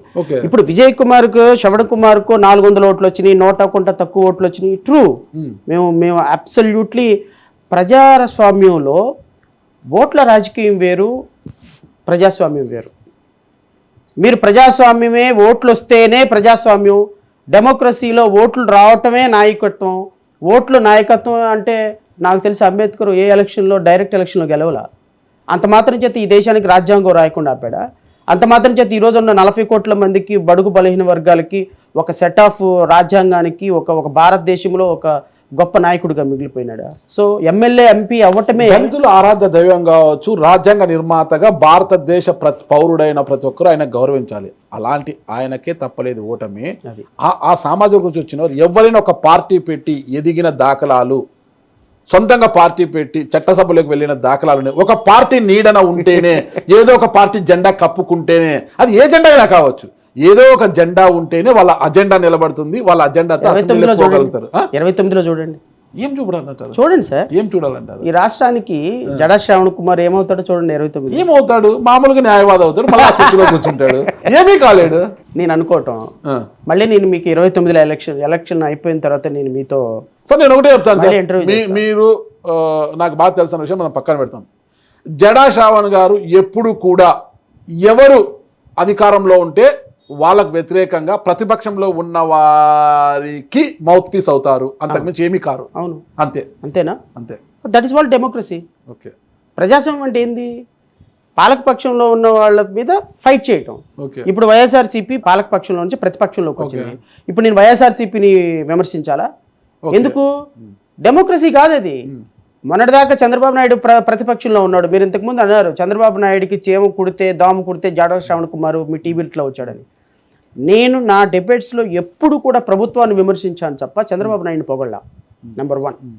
Number 2, Chandrababu Naidu గారిని ఎప్పుడు నేను ఎప్పుడు సపోర్ట్ చేయాల్సి వచ్చిందంటే 75 సంవత్సరాల వయసు ఉన్నటువంటి ఆధారాలు లేకుండా ఒక ముఖ్యమంత్రిని అరెస్ట్ చేసిన విధానం ఇప్పటికీ కూడా ఖండిస్తున్నాను నేను. కానీ అరెస్ట్ చేయటం తప్పు. నువ్వు ఆధారాలు ఉన్నాయా చూపించి ప్రపంచం. ప్రభుత్వం వేరు, వ్యక్తి వేరు. ప్రభుత్వానికి సపోర్ట్ చేసి ఆ ప్రభుత్వాన్ని నడిపే ఆ నాయకుడిని సపోర్ట్ చేసినట్లే. ఎట్లా కమగి? ప్రభుత్వం వేరు, నాయకుడు వేరు. పార్టీ అది ఓకే. ప్రభుత్వాన్ని నడిపే వ్యక్తి ఆ నాయకుడు అవుతాడు. ఓకేనా? అవును. అతన్ని అంటే ప్రభుత్వాన్ని సపోర్ట్ చేసి ఆ ప్రభుత్వాన్ని నడిపే నాయకుడిని మనం సపోర్ట్ చేసినట్టే. ఓకేనా? ప్రభుత్వానికి మీరు సపోర్ట్గా మాట్లాడారు గతంలో. వైసీపీని అట్లా ఇట్లా కాదు, ఊచకోత కోసారు మీరు వైసీపీని. ప్రతి దాంట్లో కూడా ఎవరు ఏం అనలేని పరిస్థితి. ఒక పక్క న్యాయవాది, ఒక పక్క ఆ కార్డు ఒకటి ఉంది, ఇవన్నీ కలిసి వచ్చినాయి అనమాట. ఏమి అనలేని పరిస్థితి. ఈ చేతులు పిల్లుకో ఇట్లా పిసుకోవడం తప్పితే వాళ్ళు ఏముంది ఇంకా పిసుకోటి కూర్చొని అన్నట్టుగా అయిపోయింది పరిస్థితి. ఒకటి, నేను ఏ సందర్భంలో కూడా 5 సంవత్సరాల్లో వ్యక్తిగతంగా ఒక్క వ్యక్తిని విమర్శించానని చెప్పించమనండి. వ్యక్తిగతమైన దోషాలను నేను చేయను. ఎందుకు అంటే జగన్మోహన్ రెడ్డి అయినా, ఇంకొకళ్ళైనా, పవన్ కళ్యాణ్ అయినా, ఏ రోజైనా పవన్ కళ్యాణ్ నేను వ్యక్తిగతంగా దూషించానా? పవన్ కళ్యాణ్ పాలసీస్ మీద మాట్లాడతా, జగన్మోహన్ రెడ్డి పాలసీస్ మీద మాట్లాడతా. చంద్రబాబు నాయుడు మాజీ ముఖ్యమంత్రి హోదాలో అతన్ని అరెస్ట్ చేయటం కరెక్ట్ కాదు. ఈవెన్ రేపొద్దున జగన్మోహన్ రెడ్డిని కూడా లిక్కర్ స్కామ్లో ఆధారాలు లేకుండా అరెస్ట్ చేయడం తప్పని నా వాదన. ఇప్పుడు ఆధారాలు ఉన్నాయని ఇంతమందిని అరెస్ట్ చేశారు కదా. ఎవరు? జగన్మోహన్ రెడ్డి మీద ఆధారాలు ఏమో చూపించారు వాళ్ళు చెప్పండి. వీళ్ళ మీద ఉన్న ఆధారాలు ఆయన ముందు ఉండవా సార్? ఇప్పుడు వీళ్ళ మీద ఉన్న ఆధారాలు వాళ్ళ మీద ఉండవా? ఒకే గూటి పక్షులే కదా, ఉండవంటారా? ఇప్పుడు మీరు ఒక సింపుల్ క్వశ్చన్ అడుగుతాను, మీరు చెప్పండి సార్. ఛార్జ్ షీట్లో ఏముందో నేను 3 ముక్కల్లో చెప్తా. ముఖ్యమంత్రి 3,500 కోట్ల రూపాయలు స్కామ్ చేశాడు. ఓకేనా? ఈ డబ్బులు ఎట్లా వచ్చినాయి ముఖ్యమంత్రికి? ఎలా అయితే రావాలిగా, బ్యాంక్ అకౌంట్లో అయినా రావాలి, ఎవడైనా తీసుకొచ్చి బ్యాగుల్లో అయినా ఇవ్వాలి. ఈ డబ్బులు జగన్మోహన్ రెడ్డి ఆస్తులు అయినా కొనాలి, ఎలక్షన్లు అయినా ఖర్చు పెట్టాలి, అంతస్తులు అయినా కొనాలి, బంగారు రూపాయలు అయినా ఉండాలి. ఏదో ఒకటి 3,500 కోట్ల రూపాయలు లిక్కర్ స్కామ్లో డబ్బు ఏం పెట్టుకున్నారు, ఏం చేశారు, ఎవరు జగన్మోహన్ రెడ్డికి ఇచ్చారనే దాని మీద ఒక ఆధారం ఉండాలి కదా. వీళ్ళు ఛార్జ్షీట్లో ఏం రాస్తారంటే జగన్మోహన్ రెడ్డి కంటే 3,500 కోట్లు, రోజుకి 50 కోట్లు అంట, పలానావాడి దగ్గర నుంచి పలానావాడి దగ్గరకు వచ్చిందంట, పలానావాడి దగ్గర నుంచి పలానా దగ్గరకు, పలానావాడు రోజు బ్యాగులు తీసుకొచ్చి జగన్మోహన్ రెడ్డి ప్యాలెస్ పేపర్ ఉండాలి కదా. నా బాధ అంతా అదే. మీరు ఛార్జ్షీట్లో రాసిన పనికి మాలిన వ్యవహారాలన్నీ ప్రపంచాన్ని నమ్మించే ప్రయత్నం మీ మీడియా ద్వారా చేస్తుంటే, ఇక్కడ విషయం ముఖ్యమంత్రి కాదు, ఇక్కడ ఒక మాజీ ముఖ్యమంత్రి, రాష్ట్రానికి సంబంధించినటువంటి ఇమేజ్ చాలా ఇంపార్టెంట్. ఇక్కడ భారతదేశ చరిత్రలో ఒక డీజీపీ స్థాయి అధికారిని అరెస్ట్ చేసిన చరిత్ర అంతేనా? ఈరోజు సంజయ్ లోపల ఉన్నాడా? మొన్నటి దాకా ఆంజనేయ లోపల ఉన్నాడా? ఐఏఎస్ ఆఫీసర్ని లోపల వేయాలనే ప్రయత్నం జరుగుతుందా? ఈ దేశంలో, ఈ రాష్ట్రంలో ఐఏఎస్ ఆఫీసర్లకు మొన్న సెలక్షన్ పెడితే, ఇంటర్వ్యూలు పెట్టి యూపీఎస్సీలో పెడితే ఆంధ్రప్రదేశ్ క్యాడర్కి రావడానికి ఎవడు ఇష్టపడలా. ఎందుకు రావట్లేదంటే ఇట్లాంటి దుర్మార్గమైనటువంటి ఆలోచనలు ఉన్న పార్టీలు ఉండబట్టి. నేను అనేది ఏంటి అంటే, తెలుగుదేశం అయినా, వైఎస్ఆర్సీపీ అయినా, ఆంధ్రప్రదేశ్ ప్రతిష్ట ఇంపార్టెంట్. ముందు ఈ విధంగా అరెస్టులు చేసుకుంటే వెళ్తే ఎవడైనా పెట్టుబడి పెట్టడానికి వస్తాడా నాగరాజు గారు? ఈ రాష్ట్రానికి ఎవడైనా రూపాయి, ఇప్పుడు నారా లోకేష్ అడిగితే జగన్ మళ్ళీ వస్తాడేమోనని పెట్టుబడిదారులు రావటం లేదంట. ఈ మంగళవారం కబుర్లు చెప్పడం మానేయాలి. అరే రాష్ట్ర ప్రభుత్వం ఎవడో అంటే సింగపూర్కి ఏమి ఈమెయిల్ రాస్తారంటే కంపెనీలు ఆగిపోయినాయి అంట. బుద్ధి జ్ఞానం ఉందా ఎవడైనా? మాట్లాడేవి ఎవడో ఊరు పెళ్ళైనోడు ఒక మెయిల్ పెట్టేస్తే సింగపూర్ నుంచి ఎవడో ఫలానోడు మెయిల్ పెట్టాడు, మీ రాష్ట్రానికి మేము రాము అని చెప్పి సింగపూర్ ప్రధానమంత్రి ఈయనతో చెప్పాడంట. ఈ విధమైనటువంటి రాష్ట్రాన్ని అబాసుపాలు చేసి రోజుకొకరిని అరెస్ట్ చేస్తుంటే కంపెనీలు ఎందుకు వస్తాయి? మీరు ఏదన్నా ఒక మాట మాట్లాడితే తెలుగుదేశానికి వ్యతిరేకంగా మీరు వైసీపీ, నేను ఏదన్నా మాట్లాడితే వాస్తవం మాట్లాడితే నేను వైసీపీ, రేపొద్దున మీరు పోయి మళ్ళీ తెలుగుదేశం అధికారంలో పోయి వైసీపీతో ఏదన్నా మాట మాట్లాడితే మీరు మళ్ళీ తెలుగుదేశం. ఇట్లా వైసీపీ వాళ్ళు మిమ్మల్ని చూస్తారా తెలుగుదేశం అని? నేనేమంటానంటే రాష్ట్రం, ఇంట్రెస్టు, ప్రజలు, ప్రజాస్వామ్యం, ఈ వ్యవస్థ అనేది మేము మాట్లాడితే మీ అందరికీ కామెడీగా ఉంటుంది. ఎందుకు కామెడీగా ఉంటుంది? రేపొద్దున ఫర్ ఎగ్జాంపుల్ మీరు రేపొద్దున ఏదైనా ఒక జర్నలిస్ట్ అయ్యి ఒక వార్త చదివితే మిమ్మల్ని అరెస్ట్ చేస్తే అప్పుడు గుర్తొస్తాం జడా శ్రవణ్ కుమార్. ఎందుకు గుర్తురాము? సార్ చూడండి సార్, నేను మాట్లాడితే నన్ను అరెస్ట్ చేశారు సార్, నేను వార్త చదవటం నా హక్కు కదా అని అప్పుడు డెమోక్రసీ విలువ, ప్రజాస్వామ్య విలువ, అంబేద్కర్ విలువ అప్పుడు తెలుస్తాయి మీకు. మాకు ఐడియా ఉందిలేండి. నా మీద కూడా ఒక 2 కేసులు పెట్టారు. ఏదో ఇంటర్వ్యూలు చేశాను, వాళ్ళకి డ్యామేజ్ అయిందని నా మీద కూడా 2 కేసులు పెట్టారు. వీళ్ళకి నొప్పి తగలనంత వరకు ఇప్పుడు ప్రజాస్వామ్యము, డెమోక్రసీ అని మాట్లాడే మాటలు చాలా కామెడీగా అనిపిస్తాయి. కానీ నేను ఒకటి చెప్తా నాగరాజు గారు, 2029లో ఈ రాష్ట్ర రాజకీయాలు ఒక సంచలనంగా మారబోతున్నాయి. ఎందుకు మారబోతున్నాయి, ఎలా మారబోతున్నాయి అనేది అతి త్వరలోనే మీకు అర్థమవుతుంది. జడా శ్రవణ్ కుమార్ ఈ రాష్ట్రంలో అత్యంత కీలకమైనటువంటి ఒక కాన్స్టిట్యూషనల్ పోస్ట్లో ఉంటాడు. అవునా? 100%. బయట మరొకటి వినిపిస్తుంది, ఏమని? జడా శ్రావణ్ గారు 2029కి ఒక టార్గెట్ పెట్టుకున్నారు. అవును, 300 కోట్ల మార్కు చేరుకోవాలి నేను తప్పే టార్గెట్ పెట్టుకున్నాడు ఆయన. అది ఏ విధంగా సంపాదిస్తాడు, ఎట్లా సంపాదిస్తాడు అనేది ఎవరికి అర్థం కాదు. అడగండి ఎవరినన్నా మీరు. ఇప్పుడు జగన్మోహన్ రెడ్డి దగ్గర అన్ని కోట్లు ఉన్నాయి, అడిగారు ఎప్పుడన్నా? లేదు. లేకపోతే చంద్రబాబు నాయుడు దగ్గర అన్ని కోట్లు ఉన్నాయి, పవన్ కళ్యాణ్ రోజుకి 5 కోట్లు, నెలకు 150 కోట్లు తీసుకుంటున్నాడంట. అవునా? అంటనా? తీసుకుంటున్నాడు. ఒక న్యాయవాదిగా మీ దగ్గర ఆధారం ఉండి మాట్లాడాలి కదా. 6 లక్షల కోట్లు జగన్మోహన్ రెడ్డి చేశాడని గవర్నర్కి, రాష్ట్రపతికి వీళ్ళందరూ వెళ్ళి పోయిన ఎలక్షన్లో అడిగారు. మీరు అడిగారండి చంద్రబాబు నాయుడు 6 లక్షల కోట్లు ఆధారాలు అయ్యాని. ఇప్పుడు చంద్రబాబు నాయుడు రోజుకి 2 లక్షల కోట్ల రూపాయలు అప్పు చేసి దాంట్లో 1,00,000 కోట్లు వెనకేసుకున్నాడని వైసీపీ వాళ్ళు ఆరోపణ చేస్తున్నారు. దానికి ఆధారాలు ఏంటో అడిగారా? యాజ్ ఎ పొలిటికల్ పార్టీగా మాకున్న ప్రాథమికమైన సమాచారం ఓకే, ఖచ్చితంగా మా ఎట్లా వస్తుంది? రోజుకి 5 కోట్లు పవన్ కళ్యాణ్ గారికి ప్రభుత్వం ఏమైనా చేసుకోలేదు సార్. ప్రభుత్వం అప్పుల పాలు ఉందంటే నాకు మీరు చెప్పండి. నాకు తెలిసి రాష్ట్రంలో 2 రాష్ట్రాల్లో మీ సీనియర్ అంత జర్నలిస్ట్ లేడు. చేమ చిట్టుక్కుమన్నా కూడా మీ దృష్టిలో ఉంటుంది. మీకు తెలియని అంశం లేదు. నెగిటివ్ ఆర్ పాజిటివ్, ఎవడు బొక్కలేంటే ఎవడ ఇదేందా మొత్తం మీకు తెలుసు. రాష్ట్రానికి 2 లక్షల కోట్లు అప్పు అయిందన్న సంగతి తెలుసా మీకు? ఈ 15 నెలల్లో 2 లక్షల కోట్లు ఏం చేశారు చెప్పండి? అదే అర్థం కాదు కదా, చిక్కుముడి కదా అది. చిక్కుముడి కాబట్టి చిక్కుముడి కదా కాదండి. చిక్కుముడి అలాగే ఉన్నాయి, డెవలప్మెంట్ ఎక్కడిదెక్కడ ఆగిపోయి ఉంది. చిక్కుముడి ఎక్కడుందన్నా నేను ఇప్పుడు రాష్ట్రానికి కొంత ఇన్కమ్ వస్తుంది. పేదోడు లాగే ఉన్నాడు, ఎవడు ఏం లేదు. నాగరాజ్ ఇన్కమ్ పెరగలా, జడా శ్రావణ్ కుమార్ ఇన్కమ్ పెరగలా. పోనీ మన ఇన్కమ్ అయినా పెరిగిందా అంటే అది కూడా లేదు. వీళ్ళు మాత్రం బేదరుపులు అరుస్తున్నారు. వాటిల్ కూడా కుండలో నీళ్లు తాగుతున్నారంట చంద్రబాబు నాయుడు గారు. ఎందుకు? పాపం డబ్బులు ఖర్చు అని. ఇలాంటి వాళ్ళందరూ 100 కోట్లు 2 లక్షల కోట్ల రూపాయలు అప్పు చేసి ఏం చేశారు ఈ 2 లక్షల కోట్ల రూపాయలు అంటే ఎవరికి తెలీదు. మరి ఇలాగా ఉన్నవాళ్ళు వెల్ఫేర్ ఉంది కదా, సంక్షేమ పథకాలకు ఇవ్వాలి కదా. ఏది? ఒకప్పుడు 200 ఉన్న పెన్షన్ ఈరోజు 4,000 అయింది. ఇంటింటికి నీకు 15,000, నీకు 15,000, నీకు 15,000 అన్నారు. ఇంటింటికి 15,000 ఎంతమంది అంతమందికి ఇవ్వాలా? ఐ థింక్ 40 ఏళ్ళు దాటాను. 1,25,000 కోట్లు ప్రతి సంవత్సరం ఇన్కమ్ వస్తుంది. ఏం చేస్తున్నారు దాన్ని? రెవెన్యూ ఏమైపోతుంది? రాష్ట్రంలో రెవెన్యూ ఏమైపోతుంది? రాష్ట్రానికి వచ్చే ఇన్కమ్ ఏమైపోతుంది? మీకు వచ్చేటువంటి ఇన్కమ్ శాలరీస్కి, సంక్షేమ పథకాలకు తప్ప ఇంకా దేనికి ఖర్చు పెడుతున్నారు? రాష్ట్రంలో ప్రోగ్రెసివ్ డెవలప్మెంట్ ఏమైనా ఉందా? అంటే మనం ప్రజలకి కొన్ని వాస్తవాలు ఇవ్వాలి. నాగరాజు గారు, మన ఇంటర్వ్యూ ద్వారా మనం ప్రతి సందర్భంలోనూ కూడా పాపులారిటీ, ఇంటర్వ్యూ పాపులారిటీ లేకపోతే వ్యూస్ ఇది కాదు. నాకు వాస్తవాలు కావాలా, ఇది కాదు ఇంపార్టెంట్. వాస్తవం అనేది మన ఇంటర్వ్యూ 1000 మంది చూడనండి, 10,000 మంది చూడనండి, every word should carry a weight. Every word should carry weight. ఎందుకు అంటే నేను మాట్లాడే సందర్భంలో నేను కాంట్రవర్సీ మాట్లాడటానికి ఇష్టపడను, కామిక్గా మాట్లాడటానికి ఇష్టపడను, సటారికల్గా మాట్లాడటానికి ఇష్టపడను. ఎంతమంది చూసినా ఏం చూసినా వాస్తవాలు ప్రజలకు రావాలి. ఎందుకంటే వాస్తవాలు రికార్డులో ఉంటాయి. ఈరోజు రాష్ట్రం 2 లక్షల కోట్ల రూపాయల అప్పుల్లో మిగిలిపోయింది. మీరు అన్నారు సంక్షేమ పథకాలని. సంక్షేమ పథకాలకి మన రాష్ట్రం నుంచి వచ్చే ఇన్కమ్ సఫిషియెంట్. మన అమరావతి డెవలప్మెంట్కి 15,000 కోట్ల రూపాయలు అప్పు వచ్చింది. ఈ విధంగా కాకుండా కేంద్రం ఇచ్చే అప్పు కాకుండా వీళ్ళు సొంతగా బాండ్లు తాకట్టు పెట్టి తీసుకొచ్చిన అప్పు 2 లక్షల కోట్ల రూపాయలు పైన చేరింది. ఈ 15 నెలల్లో ఏం డెవలప్మెంట్ జరిగిందో మీరు అమరావతిలో చూడండి. మీరు మనకు వచ్చే ఆదాయము సంక్షేమ పథకం సరిపోదంటారు. మన మహిళలకు ఇస్తామన్న 1,500 కూడా ఇప్పుడు ఇవ్వలేము. అది ఇవ్వాలంటే రాష్ట్రం దివాలా తీస్తుందని అచ్చెన్నాయుడు గారు అన్నారు కదా. That's what I'm asking. రాష్ట్ర ప్రజలకి మీరు ఇచ్చినటువంటి సంపద సృష్టిస్తానన్నారా? సంపద సృష్టించి నేను మెరుగైన పథకాలు ఇస్తా అన్నారా? పవన్ కళ్యాణ్ ఇంతకంటే 10 పథకాలు మెరుగైన పథకాలు ఇస్తామన్నారా? సూపర్ 6 పథకాలు అద్భుతంగా అమలైనవి అన్నారా? సూపర్ 6 పథకాల్లో నెలకు 3,000 రూపాయలు నిరుద్యోగ భృతి ఏమైంది? 1,500 రూపాయలు మహిళలకు ఏమైంది? గ్యాస్ సిలిండర్ల పరిస్థితి ఏమైంది? ఇవన్నీ సూపర్ 6లో భాగం కదా. దీపం 2 బగబగా మండుతోంది. నా మొన్న చెప్పేది కదా చంద్రబాబు. ఒక సిలిండర్లు ఇచ్చారు లింగలింగమని, ఒక్క సిలిండర్లు ఇచ్చారు లింగలింగమని. అది కూడా సగం ఫ్యామిలీస్కి ఇవ్వాలి. ఒక సిలిండర్ తోటి 15 నెలల కాలం గడిచిపోతుందా? 15 నెలల కాలం గడిచిపోతుందా? దీపం 2 కదా ఇది. దీపం 2లు, దీపం 3లు, దీపం 4లు ఇవన్నీ ఆరిపోతూనే ఉంటాయి. నేను అనేది ఏంటంటే వాస్తవాలు వేరు, ప్రాక్టికల్ వేరు. 16 నెలలు అవుతుంది వచ్చి. రూపాయి నిధులు పంచాయతీరాజ్ డిపార్ట్మెంట్కి పవన్ కళ్యాణ్ రిలీజ్ చేయాలి. బ్లీచింగ్ డబ్బులు లేవు మా దగ్గర అంటున్నాడు. బ్లీచింగ్ పౌడర్ చల్లడానికి డబ్బులు లేవని స్టేట్మెంటు మీరు విన్నారు కదా పవన్ కళ్యాణ్ స్టేట్మెంటు. మరి బ్లీచింగ్ పౌడర్కి లేని డిపార్ట్మెంట్లో నువ్వేం అద్భుతాలు సాధిస్తావని చెప్పి ఇంతకుముందు ప్రజలకు మాట ఇచ్చారు. మీరు ప్రజలకి వాగ్దానాలు ఏం చేశారు? 2 లక్షల పుస్తకాలు చదివిన మీకు వాస్తవాలు తెలియవా? రాష్ట్ర ఆర్థిక పరిస్థితి తెలియదా? మరి 10 లక్షల కోట్ల రూపాయలు అప్పు జగన్మోహన్ రెడ్డి అని మనమే కదా ప్రచారం చేసాం.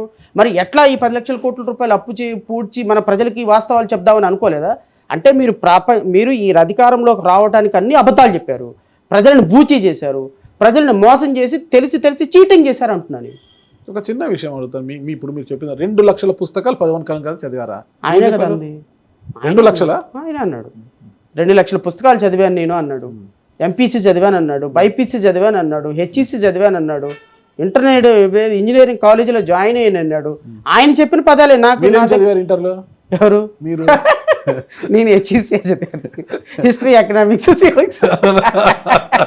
మీ వల్ల పాప ఆయనకి మినిస్ట్రీ పదవి పోయింది నాయన.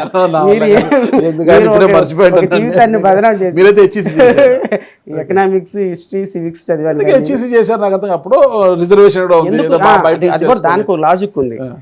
ఈ ప్రపంచంలో లెక్కలంటే నాకున్నంత భయం ఇంకెవడికి లేదు. ఈవెన్ 2+2 అంటే ఎంత అంటే కూడా లెక్కేసుకుని చెప్పాల్సిన పరిస్థితి. ఎందుకంటే నాకు ఆ ఫోబియా ఉంది.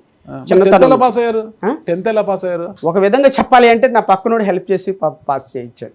అంతేనా? పక్కనోడు 35 మార్కులు. మీ పక్కనోడు గుర్తున్నాడు? గుర్తులేడు. ఇప్పుడు నేను మేలు చేసిన గుర్తుపెట్టుకోవాలి, కానీ 30 years బ్యాక్ స్టోరీ కదా అది.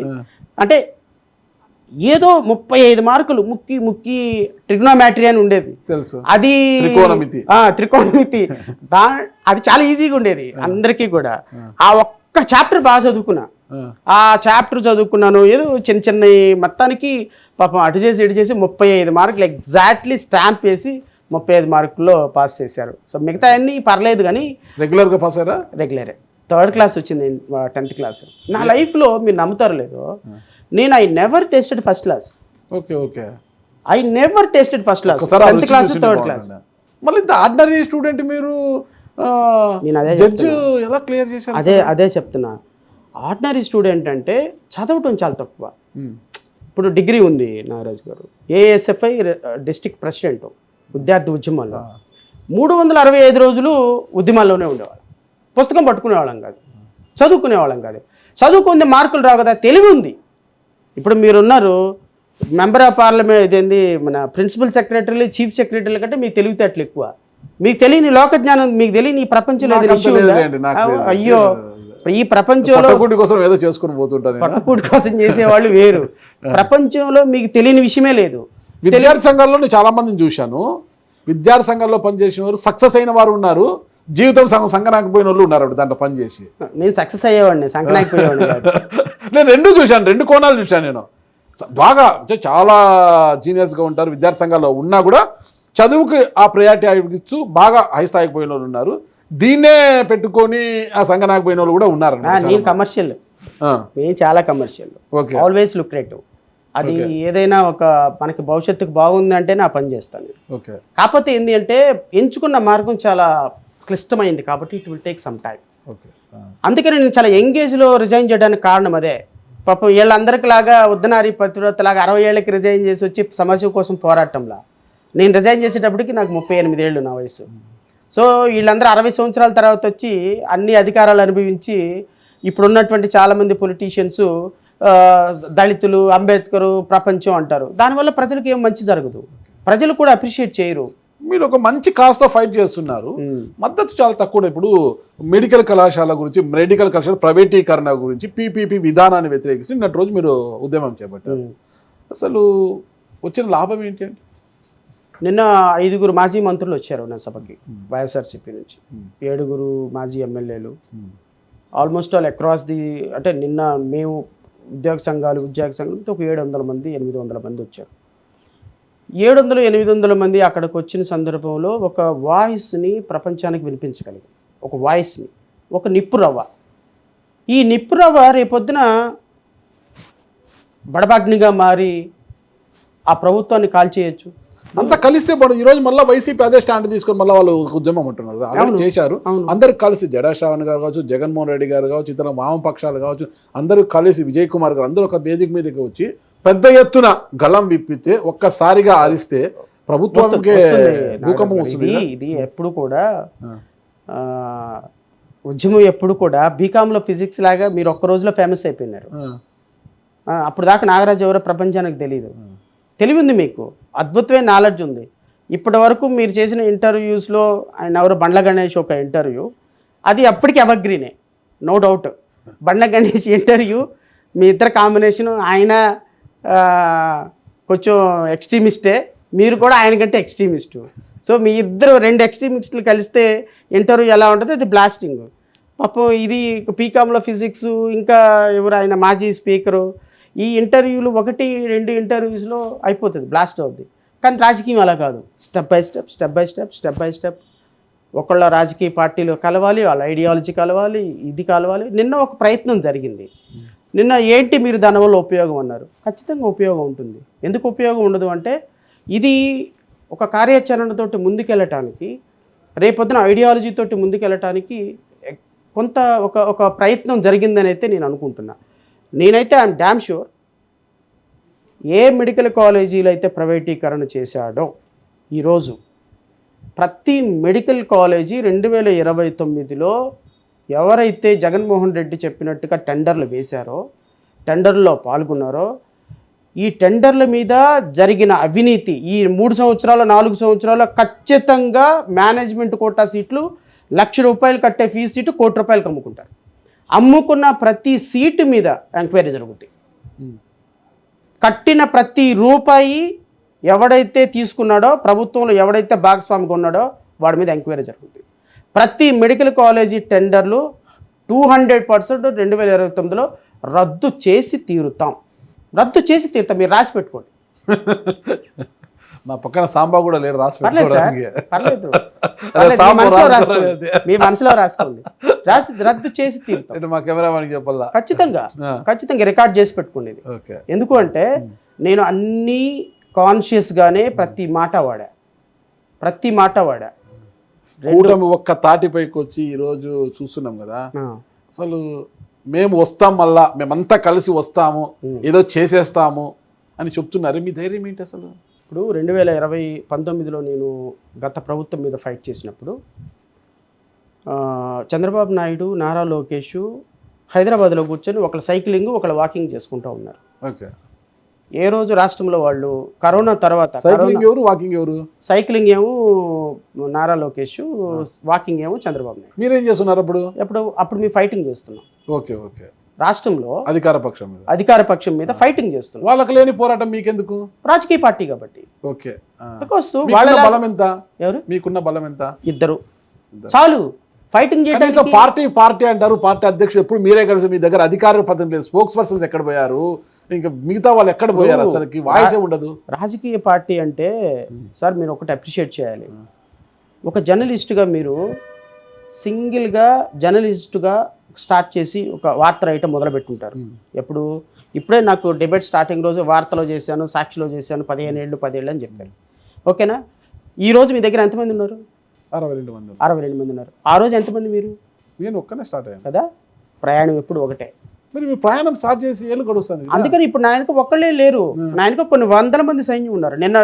నిన్న మీటింగ్ పెడితే ఒక 2 రోజుల వ్యవధిలో 1000 మందిని గ్యాదర్ చేయగలిగాం. అంతేనా? జడశ్రావణ్ గారు బలం అంతేనా? 1000 మందేనా సార్? నేను అనేది అంటుంది అదే. ఒక 2 రోజుల వ్యవధిలోనే 1000 మంది గ్యాదర్ చేయగలం. మన గుంటూరులో మీరు చూసారో లేదో నాకు తెలియదు, మహా గర్జన పెట్టినప్పుడు 2 లక్షల మందితోటి సభ పెట్టాం మేము అందరం కలిసి, నాయకులు అందరం కలిసి. సో 2 లక్షల మంది సభలో ప్రధాన వక్తగా నేను మాట్లాడినా. నేనేమంటానంటే జడా శ్రావణ్ కుమార్ దగ్గర ఉన్న బలం వెనకాల నుంచి చూడాల్సిన అవసరంలా. గత ప్రభుత్వం ఓడిపోవటానికి జడా శ్రావణ్ కుమారు కనీసం 1% అయిన కారణమైనాడు. అదే గతంలో జగన్ మీద, ఇప్పుడు చంద్రబాబు మీద ఎందుకు కారణమయ్యాడు అంటున్నాను. జగన్మోహన్ రెడ్డి గారి మీద చేసిన ప్రతి పోరాటం జడా శ్రావణ్ కుమార్ ఒక్కడిగా చేశాడు. జడా శ్రావణ్ కుమారు ఒక్కడిగా చేసి ఈరోజు ఒక సైన్యంగా మారే ప్రయత్నం చేస్తున్నాడు. మారాడని నేను అనటంలా, మారే ప్రయత్నం చేస్తున్నాడు. ఆ రోజున పోరాటం చేసినప్పుడు చాలామంది అనుకున్నారు, జగన్ ఏమనుకున్నాడు, 175కి 175, వై నాట్ 175 అనుకున్నాడు. మేము మాట్లాడిన రోజున డాక్టర్ సుధాకర్ని కొట్టిన దగ్గర నుంచి, అనంతబాబు దగ్గర నుంచి, జగన్మోహన్ రెడ్డి తీసుకున్న నిర్ణయాలన్నిటి మీద మేము ప్రశ్నిస్తూ ఏమనుకున్నాడు, ఏం కాదు, నేను 3 లక్షల కోట్లు డీబీడీఎట్ ద్వారా డైరెక్ట్గా ఇచ్చాను, నాకెవడు ఓటేయకుండా ఉంటాడు అన్నారు. ఈ రోజున అటు తిరిగి చిన్న ఇటుడింతాయి ఒటిడింతాయి అని మేము వేసినటువంటి ఒక చిన్న నీటి బొట్టు ప్రభుత్వం దహనం అయిపోవడానికి కారణమైంది. ఈరోజు చంద్రబాబు నాయుడు అనుకోవచ్చు, నారా లోకేష్ అనుకోవచ్చు, పవన్ కళ్యాణ్ అనుకోవచ్చు, నేను 30,000 మంది అమ్మాయిలు మిస్ అయ్యాను అంటే ఎవడు పట్టించుకోలేదని నిరంతరం ప్రజల్లో పెడతాం. ఈరోజు నేను ప్రైవేట్ మెడికల్ కాలేజీలు చేస్తున్నాను, మమ్మల్ని ఎవడు మాట్లాడు. రేపొద్దున 99 పైసలకి 1,100 కోట్ల రూపాయలు భూమి ఇచ్చేస్తున్నాం. 40,000 ఎకరాల భూమి అనుచరులకు రాసి పెట్టేసాం. ఎవడన్నా కంపెనీ పెడతామని ఒక అప్లికేషన్ పట్టుకొని వెళ్తే 500 ఎకరాలు, 1000 ఎకరాలు, ₹1,00,000 చొప్పున ఎకరం, ₹1,00,000 చొప్పున ₹1,00,00,000 ఎకరం ఇచ్చేస్తున్నాం. ఎవడు మమ్మల్ని మాట్లాడ్డు అనుకోవచ్చు. ఈ మాటలు ప్రశ్నించే తత్వం ఒక రోజున ఈ ప్రభుత్వాన్ని దహనం చేసే రోజున గుర్తొస్తాయి. ఇప్పుడు పవన్ కళ్యాణ్ గారు 30,000 మంది అమ్మాయిలు మిస్ అయ్యారు అనేది ఓకే మాట్లాడారు. మీరు ఎప్పుడు దాన్ని టేకప్ చేశారా కేసుని? అప్పుడే టేకప్ చేశారు. పవన్ కళ్యాణ్ గారు అన్నప్పుడేనా కోర్టులో కేసు వేశారా? నేను వేయలా, ప్రభుత్వమే కేసు వేసింది. ప్రభుత్వం వాలంటీర్లు అందరిని పట్టుకొని కేసు వేసి జీవో ఇచ్చి పవన్ కళ్యాణ్ తప్పుడు మాటలు మాట్లాడాడు, ఇది డిఫామేషన్ అగ్నిస్ట్ ది గవర్నమెంట్ అని కేసు వేసిన తర్వాత మీరు కూడా ఒక కేసు ఇంప్లీడ్ అయ్యి ఉండొచ్చు కదా. అవసరం లేదు, ఎందుకంటే అది ఈ రోజు మళ్ళీ ఆ రోజు ప్రభుత్వం కేసు వేసింది, అంతా జరుగుతుంది. ఈ రోజు మళ్ళీ మీరు మాట్లాడుతున్నారు కదా, ప్రశ్నిస్తాము 30,000 మంది అమ్మాయిలు మిస్సింగ్ కేసు ఇప్పటికీ ప్రశ్నిస్తాను అంటున్నారు కదా, అప్పుడే ప్రభుత్వం ఎందుకు ఇంప్లీట్ కాలేకపోయారు మీరు? ఇప్పుడు లీగల్ ప్రాసెస్ ఎలా ఉంటుందంటే, పవన్ కళ్యాణ్ 30,000 మంది అమ్మాయిలు మిస్ అయ్యారు, వీళ్ళందరూ వ్యభిచార గృహంలోకి వెళ్ళారు అని చెప్పిన 3వ రోజే నేను పవన్ కళ్యాణ్ స్టేట్మెంట్ని ఖండిస్తూ కొన్ని 100 డిబేట్లు మాట్లాడాను. మీరు చూసుంటే నేను ఆ రోజు the very next day I just pointed out, this is not fair enough, you are making a statement wrong, your statement is absolutely wrong. Because statistical రిపోర్ట్స్లు చూస్తే 30,000 మంది అమ్మాయిలు 27,000 మంది ఎఫ్ఐఆర్లు క్లోజ్ అయినాయి. They received the FIRs were closed. పిల్లలు ఎక్కడెక్కడ తప్పిపోయిన పిల్లలందరూ వెనక్కి వచ్చేసారు. ఈయన రిజిస్టర్డ్ మాట్లాడుతున్నాడు కానీ క్లోజింగ్ మాట్లాడాల. ఈ 30,000 మంది అమ్మాయిల విషయాన్ని ఖండించాను, మాట్లాడాను, చాలా సందర్భాల్లో అతను తప్పు మాట్లాడాలని ప్రజలకు చెప్పే ప్రయత్నం చేశాం. వెంటనే గవర్నమెంట్ ఏం చేసింది, వాలంటీర్ల దగ్గర నుంచి రిపోర్ట్లు తీసేసుకొని ఒక జీవో ద్వారా గుంటూరు కోర్టులో పబ్లిక్ ప్రాసిక్యూటర్ ద్వారా కేసు వేసింది. కోర్టు కేసు యాక్సెప్ట్ చేసింది. పవన్ కళ్యాణ్కి సమన్స్ ఇష్యూ చేసింది. కరెక్ట్గా సమన్స్ ఇష్యూ చేసి ప్రాసెస్ అంతా జరుగుతున్నప్పుడు ఇంకొక ఇండివిజువల్ వెళ్ళి ఇంప్లీట్ అయ్యే ఛాన్స్ లేదు ఆ పర్టికులర్ కేసులో, బికాజ్ లీగల్ బ్యారికేడ్ ఉంది. సెక్షన్ 499 ప్రకారం only the government is entitled to lodge a report. ఎవరైనా సరే ప్రభుత్వ అధికారుల మీద కామెంట్ చేశారని భావించినప్పుడు. సో ప్రాసెస్ గోయింగ్ ఆన్లో ఉంది కాబట్టి నేను ఏ రోజు ఇంటర్వ్యూన్ అవ్వాలా లీగల్ ప్రాసెస్లో. ఎప్పుడైతే ఎలక్షన్ ప్రాసెస్ స్టార్ట్ అయ్యి పవన్ కళ్యాణ్ ఉప ముఖ్యమంత్రి అయినారో వెంటనే ది మూమెంట్ కేసు విత్డ్రా చేశారు. కేసు డ్యూ ప్రాసెస్లో క్లోజ్ అయితే నాకేమో అవసరం లేదు, మాట్లాడాల్సిన అవసరం ఎందుకు? ఆ అగ్రీవ్డ్ పార్టీలు ఎవరైతే ఉన్నారో వాళ్ళు అప్పీల్కి వెళ్తారు, that is a different issue. ఎవరైతే 10 మంది వాలంటీర్లు కేసు పెట్టారో వాళ్ళందరినీ బెదిరించి జిల్లా జడ్జి దగ్గరకు తీసుకొచ్చి మా దగ్గర తప్పుడు సాక్ష్యం చెప్పించారు, మేము అసలు కేసే పెట్టలేదని దండం పెట్టించి విత్డ్రా చేయించారు. Is it not misuse of పవరా? చెప్పండి. మీరే ముఖ్యమంత్రి ఉప ముఖ్యమంత్రి అయిపోతే మీ ఇష్టం వచ్చినట్టు కేసు విత్డ్రా చేసుకుంటారా? మీరు డ్యూ ప్రాసెస్లో క్లోజ్ చేసుకోండి. Who are my to ask? కానీ ఈరోజు మళ్ళీ ఆ కేసుని రీఓపెన్ చేయించే బాధ్యత నేను తీసుకున్నా. బికాస్ నువ్వు అందరు 2,50,000 మంది వాలంటీర్స్ని ఒక 10 మంది వాలంటీర్లు కేసు విత్డ్రా చేసుకున్నారు. మిగతా వాలంటీర్లు 10 మందో 20 మందో అగ్రీవ్డ్ పార్టీలకు హైకోర్టుకు వచ్చారు. వాళ్ళ తరపు నేను హైకోర్టులో కేసు వేసాను, ఆర్గ్యూ చేస్తున్నాను. ఖచ్చితంగా కేసు రీఓపెన్ చేయిస్తా. పవన్ కళ్యాణ్ ట్రయల్ ఎదుర్కోవాల్సిందే. సిస్టంలో తప్పుల మీద వ్యతిరేకమా మీరు? పవన్ కళ్యాణ్ గారికి వ్యతిరేకమా? సిస్టంలో తప్పుల మీద పవన్ కళ్యాణ్ మీద నాకే ఉంటుంది వ్యక్తిగత. పవన్ కళ్యాణ్ గారు ఈ ప్రభుత్వ కార్యాలయంలో ముఖ్యమంత్రి చంద్రబాబు నాయుడు గారి ఫోటోతో పాటు పవన్ కళ్యాణ్ గారి ఫోటో వాళ్ళు, మరి పవన్ కళ్యాణ్ గారి ఫోటో ఎందుకు ఉండాలని మీరు కోర్టులో కేసు కూడా ఎందుకు ఉండకూడదు ఉండనివ్వను అంటున్నారు మీరు? ఉండనివ్వను, సమస్య లేదు. నేను ఆన్ రికార్డ్ చెప్తున్నా, కెమెరా ముందు చెప్తున్నా, రికార్డ్ చేస్తాను. ఆయన వాళ్ళ ఫోటో పెట్టుకుంటే మీకు వచ్చిన ఇబ్బంది ఏంటి? కరెక్ట్ మాట్లాడినారు. అబ్సల్యూట్లీ. మీ యూటీవీలో చంద్రబాబు నాయుడు ఫోటో పెట్టుకోండి, పవన్ కళ్యాణ్ ఫోటో పెట్టుకోండి, వాళ్ళ ఆవిడ ఫోటో పెట్టుకోండి, లేకపోతే రాష్ట్రపతి వాళ్ళ ఫోటో పెట్టుకోండి. మీది ప్రైవేట్ ఛానల్, మీకు ఎవరిది అడగాల్సిన హక్కు లేదు. గవర్నమెంట్ ఆఫీసెస్లో, రాష్ట్ర వ్యాప్తంగా ఉన్న గవర్నమెంట్ ఆఫీసెస్లో ఎవరు ఫోటో పెట్టాలనే దానికి ఒక రూల్స్ రెగ్యులేషన్స్ ఉండాలి. అంతేగాని నేను భువనేశ్వరి ఫోటో పెట్టుకుంటా, నేను నారా లోకేష్ ఫోటో పెట్టుకుంటా, ఇంకో ఎస్పీ ఏంటి నాకు విశాఖపట్నం ఎంపీ భరత్ గారు పోస్టింగ్ ఇచ్చారు కాబట్టి ఆయన ఫోటో పెట్టుకుంటా, ఇంకొక ఆయన నాకు భారత ముఖ్యమంత్రి దేవాంశ్ కాబట్టి దేవాంశ్ ఫోటో పెట్టుకుంటా అంటే ఊరుకుంటారా? This is the democratic country అండి. మన ప్రభుత్వ కార్యాలయాల్లో ఉండే ప్రతి ఫోటోగ్రాఫ్కి ఒక వాల్యూ ఉంది, ఒక కాన్స్టిట్యూషనల్ స్పిరిట్ ఉంది. ఒక జాతీయ జెండాను తీసుకొచ్చి రోడ్డు మీద పడేసేసి తొక్కుకుంటూ వెళ్ళిపోతే ఊరుకుంటామా? ఒక రాష్ట్ర ప్రధాన కార్యాలయంలో, ఒక ఎస్పీ ఆఫీస్లో, ఒక కలెక్టర్ ఆఫీస్లో, ఒక తహసీల్దార్ ఆఫీస్లో, ఒక పెద్ద ప్రిన్సిపల్ సెక్రటరీ ఆఫీస్లో ముఖ్యమంత్రి చంద్రబాబు నాయుడు కాన్స్టిట్యూషనల్ అథారిటీ కాబట్టి ఆయన ఫోటో పెట్టుకోవచ్చు. What is his status? Pawan Kalyan status ఏంటి? దానికి ఒక రూల్ ఉండాలి, పాడు ఉండాలి. నీ ఇష్టం వచ్చినట్టు మద్దతు ఇచ్చాను కదా, నీ ప్రభుత్వాన్ని నిలబెట్టాడు కదా, 23 సీట్లు 22 సీట్లు 21 సీట్లు ఇచ్చాను కాబట్టి ఆయన మద్దతు ఇచ్చాడు కాబట్టి నేను ముఖ్యమంత్రి అంటే మీ ఇంట్లో పెట్టుకో. నేను చంద్రబాబు నాయుడు గారిని ఏమంటున్నానంటే మీ ఇంట్లో నిలువెత్త కటౌట్ పెట్టుకో. నేనే వద్దన్నాను, నాకేం సంబంధం? ఎస్పీ ఆఫీస్లో నువ్వెవడు పెట్టడానికి, కలెక్టర్ ఆఫీస్లో నువ్వెవడు పెట్టడానికి? What is his status? What is his capacity? లేదు, రూల్ తయారు చేయి. ఇదిగో డిప్యూటీ చీఫ్ మినిస్టర్ ఫోటో ప్రతి కార్యాలయంలో ఉండాలి, జీవో ఇష్యూ చేయి. జీవో లేదు, రూల్ లేదు, ఆయన కాన్స్టిట్యూషనల్ పోస్ట్ లేదు. నువ్వు ప్రభుత్వ కార్యాలయాల్లో ప్రభుత్వ ఎక్సెక్కర్ నుంచి డబ్బులు అన్ని రాష్ట్రాలకి అన్ని ప్రభుత్వ కార్యాలయాలు ఉంటాయి నాగరాజు గారు. ఈ ప్రభుత్వ కార్యాలయాన్నిటికీ ఎవరి డబ్బుతో పవన్ కళ్యాణ్ ఫోటో తయారు చేసి పంపిస్తున్నావు? నా క్రేవింగ్ పవన్ కళ్యాణ్ మీద కాదు, ఒక ప్రాసెస్ ప్రకారం ఒక సిస్టమ్ నడవాలి. 4 సినిమాలు చేసేసేసి 4 మాటలు అబద్ధాలు మాట్లాడేసేసి ఓదో ఒక 1000 కోట్లు 2000 కోట్లు డబ్బులు ఉన్నాయి కాబట్టి రాజకీయాల్లోకి వచ్చేసి అబద్ధాలు చెప్పేసి 15 నెలలు అవుతుంది. ఎక్కడన్నా ఉన్నాడా రాష్ట్రంలో? ఏదైనా సమస్యను పట్టించుకున్నాడా? 33,000 మంది అమ్మాయిల మీద అఘాయిత్యాలు జరిగినాయి. ఒక అబ్బాయి ఎవడన్నా ఒక అమ్మాయిని పట్టుకుంటే వాడిది కోసేస్తా, వాడిది నరికేస్తా, వాడిది తుడిమేస్తా. రాష్ట్రంలో ఆడపిల్లని పట్టుకోవాలంటే చట్టాలు తయారు చేసి వాడి తాట తీస్తానన్నాడు. ఎన్ని చట్టాలు తయారు చేశాడు ఈయన? 18 నెలలు 16 నెలల కాలంలో 33,000 మంది అమ్మాయిల మీద అఘాయిత్యాలు ఎఫ్ఐఆర్లు నమోదైనవి. ఒక్కళ్ళ దగ్గరికి వెళ్ళి పరామర్శించారా? ఎంతమంది దళితుల మీద జనసేన కార్యకర్తలు దాడులు చేస్తున్నారు, ఖండించావా? విమెన్ ఎంపవర్మెంట్ తెస్తా, ఎస్సీ ఎంపవర్మెంట్ తెస్తా, బీసీ ఎంపవర్మెంట్ తెస్తా, ముస్లిం ఎంపవర్మెంట్ తెస్తా. జనసేన కార్యాలయంలో పనికిమాలిన కబుర్లన్నీ చెప్పింది ఈ పవన్ కళ్యాణే కదా. ఏం చేశారు?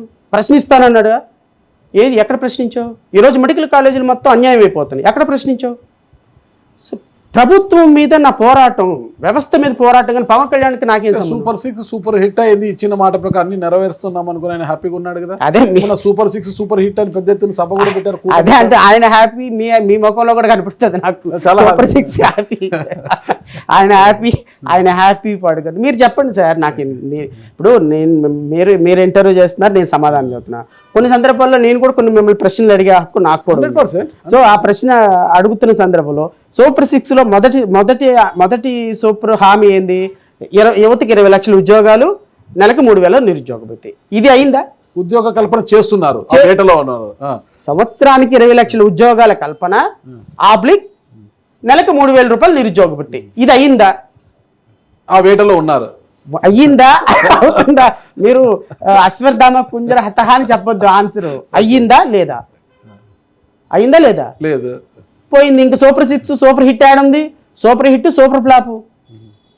మొదటిది పోయింది, ఆదిలోనే అంశపాద. ఇది ఒక ప్రభుత్వం సార్. ఇది ఒకసారి మీరు ఆలోచించండి. ఒక ప్రభుత్వంలోకి రాగలిగినటువంటి ఒక అవకాశము నాకులా, లేకపోతే పోరాటం చేస్తున్న మిగతా నాయకులకు లేదు. కష్టమో నష్టమో మీరు అన్నట్టు మేము పోటీ చేస్తే 500 ఓట్లు వస్తున్నాయి. మేము ఏదో 5 సంవత్సరాలు గాయగాయమని అరుస్తున్నాం, ప్రజల కోసం చేస్తున్నాం. మేము ఎప్పటికీ అధికారంలో రాము, వస్తాము, అది ప్రజలు నిర్ణయించుకుంటారు, అది వదిలేయండి.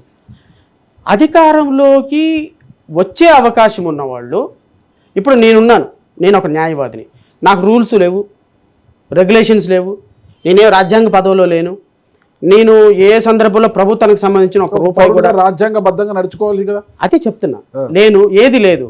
కానీ నేను మాట్లాడేటప్పుడు ఏదైనా ఒక స్టేట్మెంట్ ఇచ్చేటప్పుడు 1కి 10 సార్లు వెరిఫై చేసుకొని మాట్లాడాల్సిన బాధ్యత నాకు ఉంటుంది.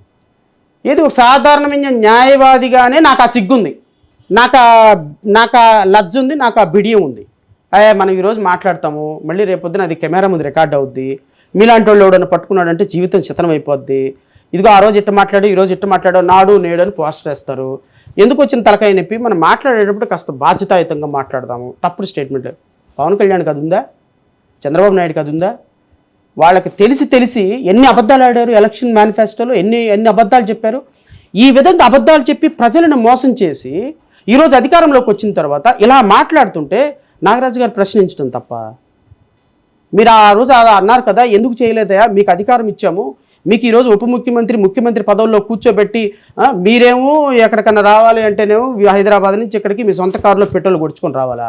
వీళ్ళు వెళ్ళటానికి మాత్రం 200 కార్లు పవన్ కళ్యాణ్ హైదరాబాద్ వెళ్తే ఇక్కడ నుంచి స్పెషల్ చాప్టర్లు 200 కార్లు సెక్యూరిటీ, ఇక్కడ మంది మార్బల్, నువ్వు హైదరాబాద్లో 3 రోజులు ఉంటే 3 రోజులు నీకు కాపలా, మళ్ళీ అక్కడి నుంచి నువ్వు ఎక్కడికైనా వెళ్తానంటే ఇవన్నీ ఎవరి డబ్బులు? ఆంధ్రప్రదేశ్ డబ్బులు కదా. ఉప ముఖ్యమంత్రి హోదాలో నువ్వు ఈ రాష్ట్రానికి ఏం చేస్తున్నావు, ఇక్కడ అసలు ఎందుకు ఉండట్లేదు, నువ్వు హైదరాబాద్లో 29 రోజులు ఉండి ఆంధ్రాలో 1 రోజు ఎందుకు ఉంటున్నావు అని అడిగితే తప్ప, ప్రజల డబ్బుతోటి నువ్వు అధికారం అనుభవిస్తూ ప్రజలకు అబద్ధాలు చెప్పి నువ్వు అధికారంలోకి వచ్చావు అనేది మా బాధ. నువ్వు వచ్చిన తర్వాత ఏం చేస్తున్నావు అనేది మా బాధ. మీరు ఇంత నిజాయితీగా మాట్లాడుతున్నారు, ప్రజల పక్షాన్ని నిలబడుతున్నారు, కాసేపు అనుకుంటాం సార్. నేను ఇప్పుడు ఒకరికి ఫోన్ చేస్తా, ఆవిడ కూడా తెలియదు నేను ఫోన్ చేస్తాననేసి, అది ఒకవేళ అంటే బయట నాకు వచ్చిన విమర్శ, అది నాకు ఒక వార్త, అది నేను కూడా నమ్మట్లేదు.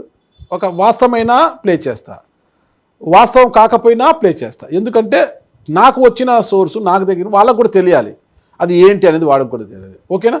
ఏంటది నాకు అర్థం కాదు. ఒక విషయం నేను ఫోన్ చేస్తా, దాంట్లో మనకు క్లారిటీ వస్తుంది. ఆ తర్వాత అది వాస్తవమైనా ప్లే చేస్తా, కాకపోయినా తెలియని వాళ్ళకి మళ్ళీ దాని గురించి డిస్కస్ చేయకూడదు. ఒక ఇంటర్వ్యూలో వచ్చింది అది. నమస్తే సార్. నమస్తే అమ్మా, బాగున్నారా?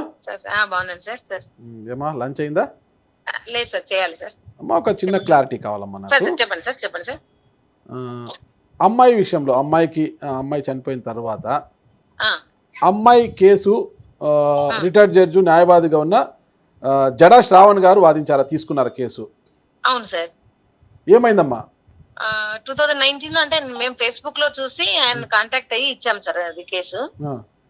అయితే ఆయన అదేమంటారు, అప్పుడు కరోనా టైము తర్వాత అదో అని చెప్పేసి, తర్వాత ఒక ఏమంటారు రామకృష్ణ ఉన్నారు కదా, ఆయన జడ్జి రామకృష్ణ,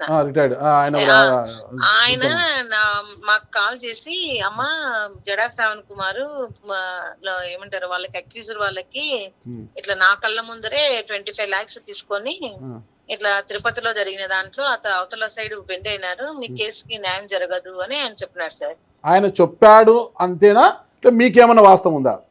లేదు, వాస్తవం అయితే నాకు తెలియదు సార్. తర్వాత ఏమైంది కేసు అమ్మా? తర్వాత కేసు బెంచ్ మీదకి రాలేదు. బెంచ్ మీదకి రాకపోయేసరికి మేము సర్లేండి సార్, మాకు ఇంకా ఎన్ఓసి ఇచ్చేసేయండి, మేము ఇంకా వేరే వాళ్ళకి చేసినాం. అప్పుడు మాకు పవన్ కళ్యాణ్ గారు వాళ్ళ ఆఫీస్ నుంచి చెల్లా అజయ్ కుమార్ గారికి ఇప్పించారు సార్. ఓకే అమ్మా, అంతే కదా? అంతే సార్. ఓకే అమ్మా, థ్యాంక్ యూ. సార్. వాస్తవం ఏమైందమ్మా? వాస్తవానికి ఏమైందమ్మా? వాస్తవంగా సార్ ఇంకొకటి ఏంటంటే, జడ్జి రామకృష్ణ గారు కూడా నన్ను మొన్నంతా ఎట్లా మాట్లాడినారు, కానీ నేను ఆయనతో ఆయన ఎప్పుడే గానీ మన పాపదానికి వస్తానని గాని, అసలు చనిపోయిన మీకు ఫోటో చూపించాను కదా బాలసింగ్ గారు సార్, ఆ సారు అంటే ఆయనకి ఆయన మీద జడేశ్వరన్ సార్ మీద కొంచెం పర్సనల్ గ్రడ్జ్ ఉంది సార్ నాకైతే చెప్పడం. అందుకు ఆయన TV5 లో కూర్చొని ఏమో చెప్పినారు నా గురించి కూడా, కానీ నేనైతే ఒకటే అనుకున్నాను, ఇప్పుడు SC/ST యాక్ట్ అనేది పూర్తిగా చదివి ఆయన మాట్లాడితే బాగుంటుంది అనిపించింది సార్, అంతే. ఇప్పుడు జడా శ్రావణ్ గారు సుగాలి ప్రీతి గురించి అమ్మాయి బిడ్డ కోసము గట్టిగా మాట్లాడుతున్నాడు, బిడ్డకు న్యాయం చేయాలని. నిజంగా మీకు అండగా ఉన్నాడా? ఉన్నారు సార్. అంటే గతంలో ఆయన 25 లక్షలు అంటే మీ అపోజిట్ వాళ్ళతో తీసుకున్నాడు అని మీరు నమ్ముతున్నారా? లేదు సార్, నేను నమ్మడం లేదు సార్. అది ఆయన అంటే ఇప్పుడు ఏమంటారు ఏమంటారు అపోహ కాదు కానివ్వండి, అప్పుడు కేసు బెంచ్ మీదకి రాకుండా పోవడానికి తర్వాత ఈయన చెప్పిన కారణం కూడా ఒకటి అయిండొచ్చు. ఎందుకంటే చాలా మంది మన కేసులో స్టార్టింగ్ నుంచి కూడా బెండ్ అవుతున్నారు అవతలకి, అట్లా అయ్యిండొచ్చు అని అనుకుని మేము ఆయన ఎన్ఓసి తీసుకున్నాము. ఆయన కూడా మొన్న అదే చెప్పారు, అసలు నాకేమంటే నేను ఎన్ఓసి ఇచ్చేసాను, వాళ్ళ కేసు పట్టించుకోకూడదు, కాకపోతే ఆ తల్లి నాకు ఇన్స్పిరేషన్, ఆ తల్లి చేసిన పోరాటానికి నేను ఖచ్చితంగా రావాల్సి వస్తుంది అని చెప్పాను. ఓకే అమ్మా, థ్యాంక్ యూ అమ్మా, థ్యాంక్ యూ సార్. ఇది నాకు వచ్చిన సమాచారము, దాన్ని మీ ఎదురుగా జడా శ్రావణ్ గారితో నేను ప్రశ్న, ఆ తల్లితో కూడా నేను మాట్లాడాను, సుగాలి ప్రీతి మదర్తో. తెలుసు కదా సుగాలి ప్రీతి అంటే ఏంటి, కర్నూలు. సుగాలి ప్రీతి అంశం ఎవరు, పవన్ కళ్యాణ్ గారు ఆ రోజు పెద్ద ఎత్తున ఇది చేశారు. ఈరోజు మళ్ళా అది కూడా ఉద్యమం జరుగుతోంది, ఆ విషయం మాట్లాడాను. చెప్పండి ఇప్పుడు మరి ఆ రోజు బెంచ్ మీదకి ఎందుకు పోలేదు? సార్ ఒకటి సార్, 2019 తర్వాత నా దగ్గర కేసు వచ్చిన తర్వాత, నేను 2021లో కేసు ఇచ్చేసిన తర్వాత 2025 కదా ఇప్పుడు, పవన్ కళ్యాణ్ వాళ్ళ లాయర్లు కదా కేసు వాదిస్తుంది. కేసు స్టేటస్ ఏంటో చెప్పండి హైకోర్టు, చెప్పండి సార్. వాట్ హ్యాపెండ్ 2021 తర్వాత ఏమైంది హైకోర్టులో? 4 సంవత్సరాలు ఎందుకు పెండింగ్ ఉంది? జ్యుడిషియల్ ప్రాసెస్ని యూ కాంట్ ఇంటర్ప్రెట్. కరోనా టైంలో ఒక్క కేసు కూడా బెంచ్ మీదకి రానప్పుడు 2019, 20, 21 ఈ 21లో 2 సంవత్సరాలు అసలు ఆన్లైన్ కేసెస్ మాత్రమే, ఎమర్జెన్సీ కేసెస్ మాత్రమే తప్ప ఏ కేసు కూడా ఫిజికల్గా కేసు జరగల. ఆ రోజు రామకృష్ణ గారు ఎందుకు మీ పైన అలాంటి అభాండాలు మోపారు? 25 లక్షలు తీసుకున్నాడు, అవతల బెండ్ అయిపోయాడు. నాగరాజు గారు, నా పర్సనల్ రిక్వెస్ట్ ఏంటంటే ఒక స్థాయి ఉన్నటువంటి వ్యక్తి గురించో లేకపోతే ఒక ఆలోచన ఉన్నటువంటి వ్యక్తి గురించో మాట్లాడుకోవటం ప్రజలకి ప్రేక్షకులకు అవసరం. బట్ అలాంటి వ్యక్తుల గురించి నేను మాట్లాడటానికి కూడా ఇష్టపడను. ఎందుకంటే నేను మాట్లాడి ఆ పేరు నా నోట్లో నుంచి పలికి ఆ వ్యక్తికి వెయిట్ ఇవ్వాల్సిన అవసరం నాకు లేదు. నేను మాట్లాడను. ఎందుకంటే తోటి సామాజిక వర్గం ఆయన, రెండోది సేమ్ క్యాడర్లో మేము పనిచేసాం కాబట్టి ఆయన ఎందుకు చెప్పాడు ఏంటి అనేది నేను వ్యక్తిగతంగా వెళ్ళను, దాన్ని విశదీకరించను. ఆయనకి 190 గ్రీవియన్సెస్ ఉండుండొచ్చు నా మీద. కానీ ఒక చదువుకున్నటువంటి వ్యక్తిగా మీకు ఒక సింపుల్ ఎగ్జాంపుల్ చెప్తా ఈ విషయంలోనే. సార్, నేను వాళ్ళ అబ్బాయి ఇతను ఇద్దరు మీద పెద్దిరెడ్డి రామచంద్రారెడ్డి 6 ఎఫ్ఐఆర్లు కట్టినప్పుడు, ఇంట్లో నుంచి బయటికి కూడా రానివ్వకుండా 145 ప్రొసీడింగ్స్ ఇచ్చినప్పుడు, కరోనా టైంలో వాళ్ళ దగ్గర ₹1 తీసుకోకుండా వాళ్ళ ఇద్దరి తండ్రి కొడుకుల మీద చీటింగ్ కేసు కడితే, ఎందుకంటే వీళ్ళ పిన్ని చనిపోయిన తర్వాత ఆ పిన్ని చెక్కులు వీళ్ళు వాడారు అని బ్యాంక్ మేనేజర్ రిపోర్ట్ ఇచ్చాడు వీళ్ళ మీద. చనిపోయిన వ్యక్తి యొక్క చెక్కులు వీళ్ళు మార్చుకున్నారు, ఇది 6 నెలల తర్వాత జరిగిందని బ్యాంక్ మేనేజర్ కేసు పెడితే, ఆ బ్యాంక్ మేనేజర్ పెట్టిన చీటింగ్ కేసులో వీళ్ళని అరెస్ట్ కాకుండా బెయిల్ తీసుకుంటే కొడుకు ఇతని మీద, అప్పుడు నేను చాలా యాక్టివ్ ప్రాక్టీషనర్గా ఉండేవాడిని. పనిలే, డబ్బులు ఉండవు, ఎందుకు అనవసరంగా మనం అని 6 కేసుల మీద నాట్ టు అరెస్ట్ బెయిల్ వీళ్ళని తీసుకుంటే, ఆ కేసెస్ అన్నీ బెయిల్ ఇచ్చారు, హీరింగ్కి వేసేసారు, పక్కన పడేశారు. అవన్నీ 2024లో మన హీరింగ్కి వచ్చినాయి. హీరింగ్కి వచ్చినప్పుడు నేనేం చెప్పానంటే జడ్జి గారికి, అమ్మ క్లయింట్కి నాకు కొంచెం ఇబ్బంది ఉంది, నేను ఎన్ఓసి ఇచ్చేసాను, మీరు క్లయింట్ని పిలిపించి అతనితో వేరే లాయర్ని పెట్టుకోమని చెప్పండి మేడం. అప్పుడు అరెస్ట్ చేయదని ఆర్డర్ వచ్చేసింది. ఇప్పుడు ఫైనల్ హీరింగ్కి వచ్చినాయి. సహజంగా జడ్జి రిజిస్టర్ ఏం చేసింది, అబ్బాయి మీ లాయర్ గారు కేసు వదిలేశాను అన్నారు, మీకు ఏదో డిస్ప్యూట్ ఉందంట, మీరు రండి అంటే ఈ నెల ఏం చెప్పాడు తెలుసా కోర్టుకి, నా అనుమతి లేకుండా నా కొడుకు సంతకం నా సంతకం ఫోర్జరీ చేసి మా కేసులు వేసాడు, మాకు బెయిల్ ఇప్పించాడు, ఈ ఫోర్జరీ కేసు పెట్టడానికి నాకు పర్మిషన్ ఇవ్వండి శ్రవణ్ కుమార్ మీద అని జడ్జికి రిప్రజెంట్ చేశాడు. ఎవడైనా ప్రపంచంలో కడుపుకు అన్నం తినేవాడు ఎవడైనా నీ కేసు ఫ్రీగా ఆర్గ్యూ చేసి పెడితే, నా సంతకం లేకుండా వకాలత్తులో నా మీదకి నా కేసు వాదించి నాకు బెయిల్ తెప్పించడానికి కేసు పెడతాడా? ఆ కేసు వచ్చి తాడికొండ పోలీస్ స్టేషన్లో కేసు పెట్టారు. అంటే ఒక వ్యక్తి పర్సనల్గా తీసుకొని ఏ విధంగా ఒక బదనాం చేయాలని చూసే ప్రయత్నంలో ప్రాసెస్లో భాగంగా ఈ సుగాలి ప్రీతి వాళ్ళ అమ్మకి ఇప్పుడు ఏమైంది, వాళ్ళకి పాపం వాళ్ళ బాధితులు వాళ్ళు ఏం చేస్తారు, జడ్జి అంటే ఆయన కూడా మంచి ఆయన కదా, ఆయన చెప్తే నిజమే అయి ఉండొచ్చేమో అని పాపం వాళ్ళు నమ్మేసి నా మీద ఎలిగేషన్ స్టార్ట్ చేశారు. నాకు కోపం వచ్చేసింది. కానీ మనం నమ్మడం లేదు నేను అనేది. ఆమె నమ్మినా ఏమి చేయగలిగింది లేదు. Because I know the fact. Jaganmohan Reddy గారి ప్రభుత్వం మీద ఫైట్ చేసేదానికి 25 కోట్ల రూపాయలు నా సొంత డబ్బులు ఖర్చు పెట్టిన వ్యక్తిని నేను. 25 కోట్ల? అయ్యో, ఎక్కడి నుంచి వచ్చేసారు మీకు? ప్రాక్టీసు, ప్రొఫెషన్ అంతా 5,000 కేసులు వేసారు నాగరాజు గారు. ఈ రాష్ట్రంలో నా 6 సంవత్సరాల్లో హైకోర్టులో 5,000 కేసులు వేసిన మొట్టమొదటి చరిత్ర నాది. సామాన్యమైన న్యాయవాది 5,000 కేసులు వెళ్ళి చూడండి. 25 కోట్లు? అయ్యో, వేసుకుంటే కోట్లు అనుకుంటాను, మీద 25 ఉంటాయి అనుకుంటున్నాను. కోట్లు. పార్టీ ఎస్టాబ్లిష్మెంట్ కి ఎన్ని వందల సభలు, రౌండ్ టేబుల్, నేను 1000 రౌండ్ టేబుల్ పెట్టుంటా. ఏనాడు చందాలు ఏమన్నా ఒక్కళ్ళ దగ్గర కప్పు కాఫీ తాగే అలవాటు నాకు లేదు, నేను తాగను. ఎందుకు అంటే చందాలు వసూలు చేసి డబ్బులు తీసుకునే ఆ వ్యక్తి వాల్యూ నాకు తెలుసు. సామాన్యమైన కుటుంబం నుంచి వచ్చిన మీరు, అనతి కాలంలోనే ఉద్యోగానికి రాజీనామా చేసిన మీరు 25 కోట్లు ఖర్చు పెట్టి మళ్ళీ కోట్ వేసుకొని కూర్చుంటారు 6 సంవత్సరాలు. ఇంకేంది, ఇదే కాదు ఇంకా 5 సంవత్సరాలు ఇలాగే కూర్చుంటా.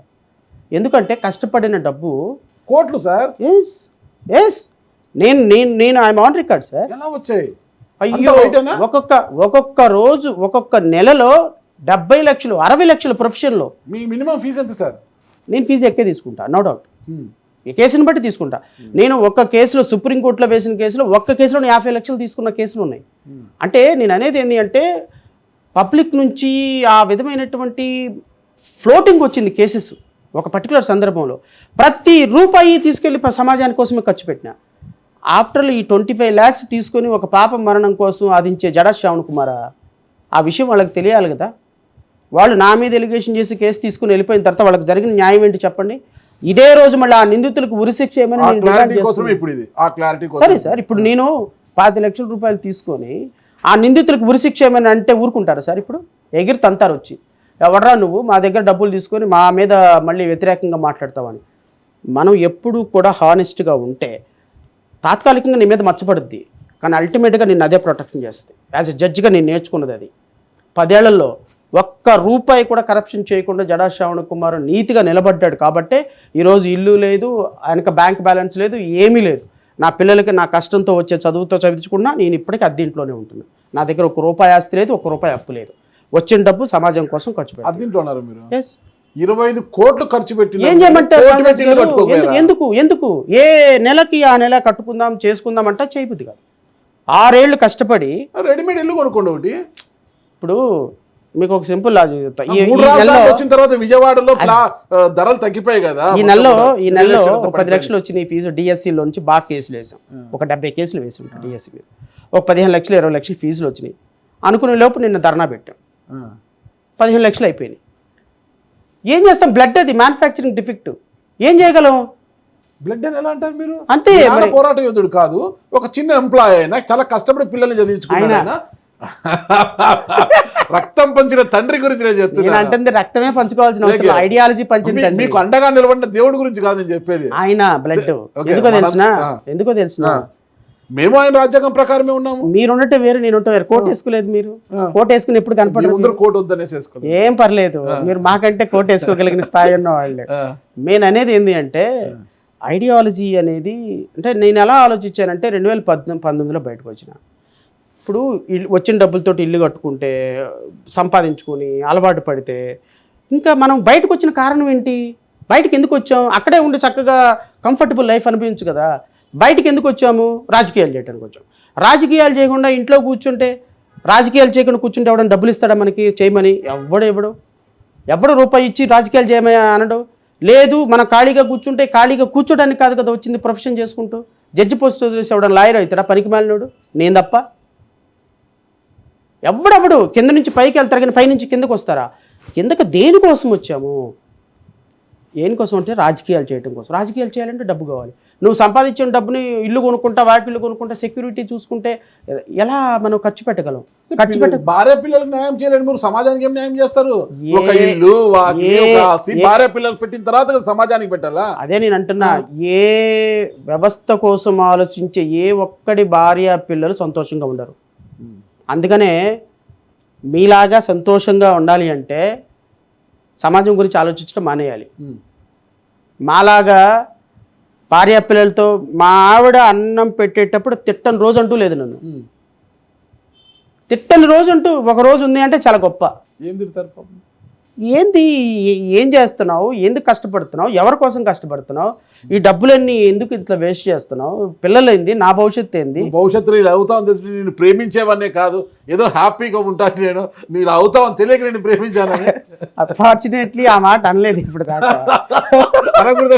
ఇప్పుడు మీ ఇంటర్వ్యూ చూసిన తర్వాత బహుశా అంటే అనిందేమో, నాకైతే తెలియదు. కానీ బట్ ఈ ఇంటర్వ్యూ మాత్రం చూపించను, డామ్ ష్యూర్ గా చూపించను. ఎందుకంటే గబక్క నా మాట కూడా అనిందంటే బతుకు బస్ స్టాండ్ కాదు, బతుకు బస్ స్టాండ్ అయిపోద్ది. సో అంటే ఒక వ్యవస్థ కోసం పోరాడేటువంటి నేను జీవితకాలం ఇలా ఉండిపోయినా, అది కూడా నాకు నమ్మకం ఉంది.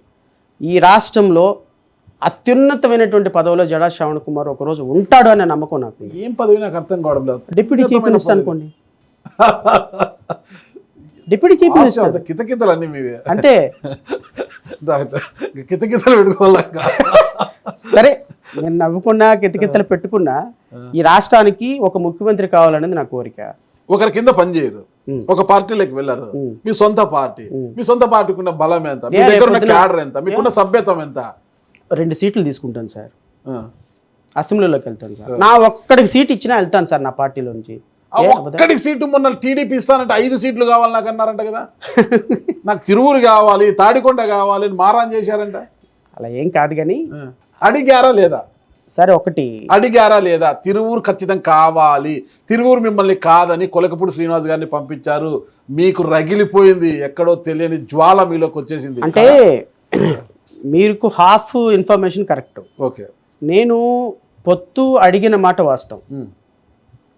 కానీ వాళ్ళు టీడీపీలోకి వస్తే మినిస్టర్ చేస్తాం, టీడీపీలో జాయిన్ అవ్వన్న మాట కూడా వాస్తవం. ఈవెన్ తాడికొండ నుంచి పోటీ చేయడానికి కూడా నన్ను టీడీపీలో నుంచి రెడీ చేశాను. ఈ అవసరమైతే తెనాలి శ్రావణ్ కుమార్ని అక్కడ నుంచి మూవ్ చేయడానికి కూడా ఒక సందర్భంలో సిద్ధపడ్డారు. నా పాలసీ, నేను తెలుగుదేశం పార్టీలోకి వెళ్ళను, వైఎస్ఆర్ కాంగ్రెస్ పార్టీలోకి వెళ్ళను, జనసేనలోకి వెళ్ళను, చచ్చేంత వరకు బ్లూ జెండాతోనే ఉంటాను. ఇది నా పాలసీ. నేను అయితే అయి ఉండొచ్చు. ఇప్పుడు బీఎస్పీ ప్రవీణ్ కుమార్ ఉన్నాడు, బీఎస్పీలో ఉన్నాడు, కరెక్ట్గా ఏదో చిన్న తేడా వచ్చేసింది, టీఆర్ఎస్లోకి వెళ్ళిపోయింది, బీఆర్ఎస్లోకి వెళ్ళిపోయినాడు. సో ఇప్పుడు ఇలాంటి వాళ్ళు జాతికి మేలు చేసేదానికంటే జాతికి అన్యాయం చేసేది ఎక్కువ. ఇప్పుడు ప్రవీణ్ కుమార్ గారు చేసిన అన్యాయం ఏంటి జాతికి? కొన్ని లక్షల మంది ఆయన్ని బహుజన నాయకుడిగా నమ్మారు. నా ప్రగతి భవన్ వస్తాను ఏనుగెక్క అన్నాడు, ఏమైపోయింది? ప్రగతి భవన్లో ఉన్నాడు. ఇప్పుడు అదే అంటుంది, ప్రగతి భవన్లో ఉన్నాడు. ఒకే భవన్లో సింహాసనం మీద రాజుగా ఉండొచ్చు, బాత్రూమ్ దగ్గర స్వీపర్గా ఉండొచ్చు, రెండిట్లో ఉండొచ్చు, ఇద్దరు అక్కడే ఉంటారు. ఇప్పుడు ప్రగతి భవన్ కాదు, అది ప్రజాభవన్. ఏదో ఒక కాంగ్రెస్ వచ్చిన తర్వాత అక్కడ లేడు, టిఆర్ఎస్ భవన్ లో ఉన్నాడు. ఏంటంటే ప్రగతి భవన్ కాస్త ప్రజాభవన్ అయింది, ఈయన టిఆర్ఎస్ భవన్ లో ఉన్నాడు. ఒక సందర్భంలో ఆర్ఎస్ ప్రవీణ్ కుమార్ మా లాంటి వాళ్ళకి ఇన్స్పిరేషన్. ఒక ఐపీఎస్ ఆఫీసర్గా బయటకు వచ్చి 3-4 సంవత్సరాలు సర్వీస్ ఉండగా బయటకు వచ్చి కేసీఆర్ని ఎదిరించాడు అన్న ఇది. బట్ వెంటనే కొన్ని లక్షల మంది బహుజనుల యొక్క ఆశల మీద నీళ్లు చల్లి ఆయన ఇప్పుడు బీఆర్ఎస్లోకి వెళ్ళిపోయిన తర్వాత ఈ ఉద్యమాన్ని లీడ్ చేసే నాయకుడు ఈ విధంగా అయిపోతున్నారనేది కొన్ని లక్షల మంది ప్రజల్లో ఒక డైలమా వచ్చేస్తుంది.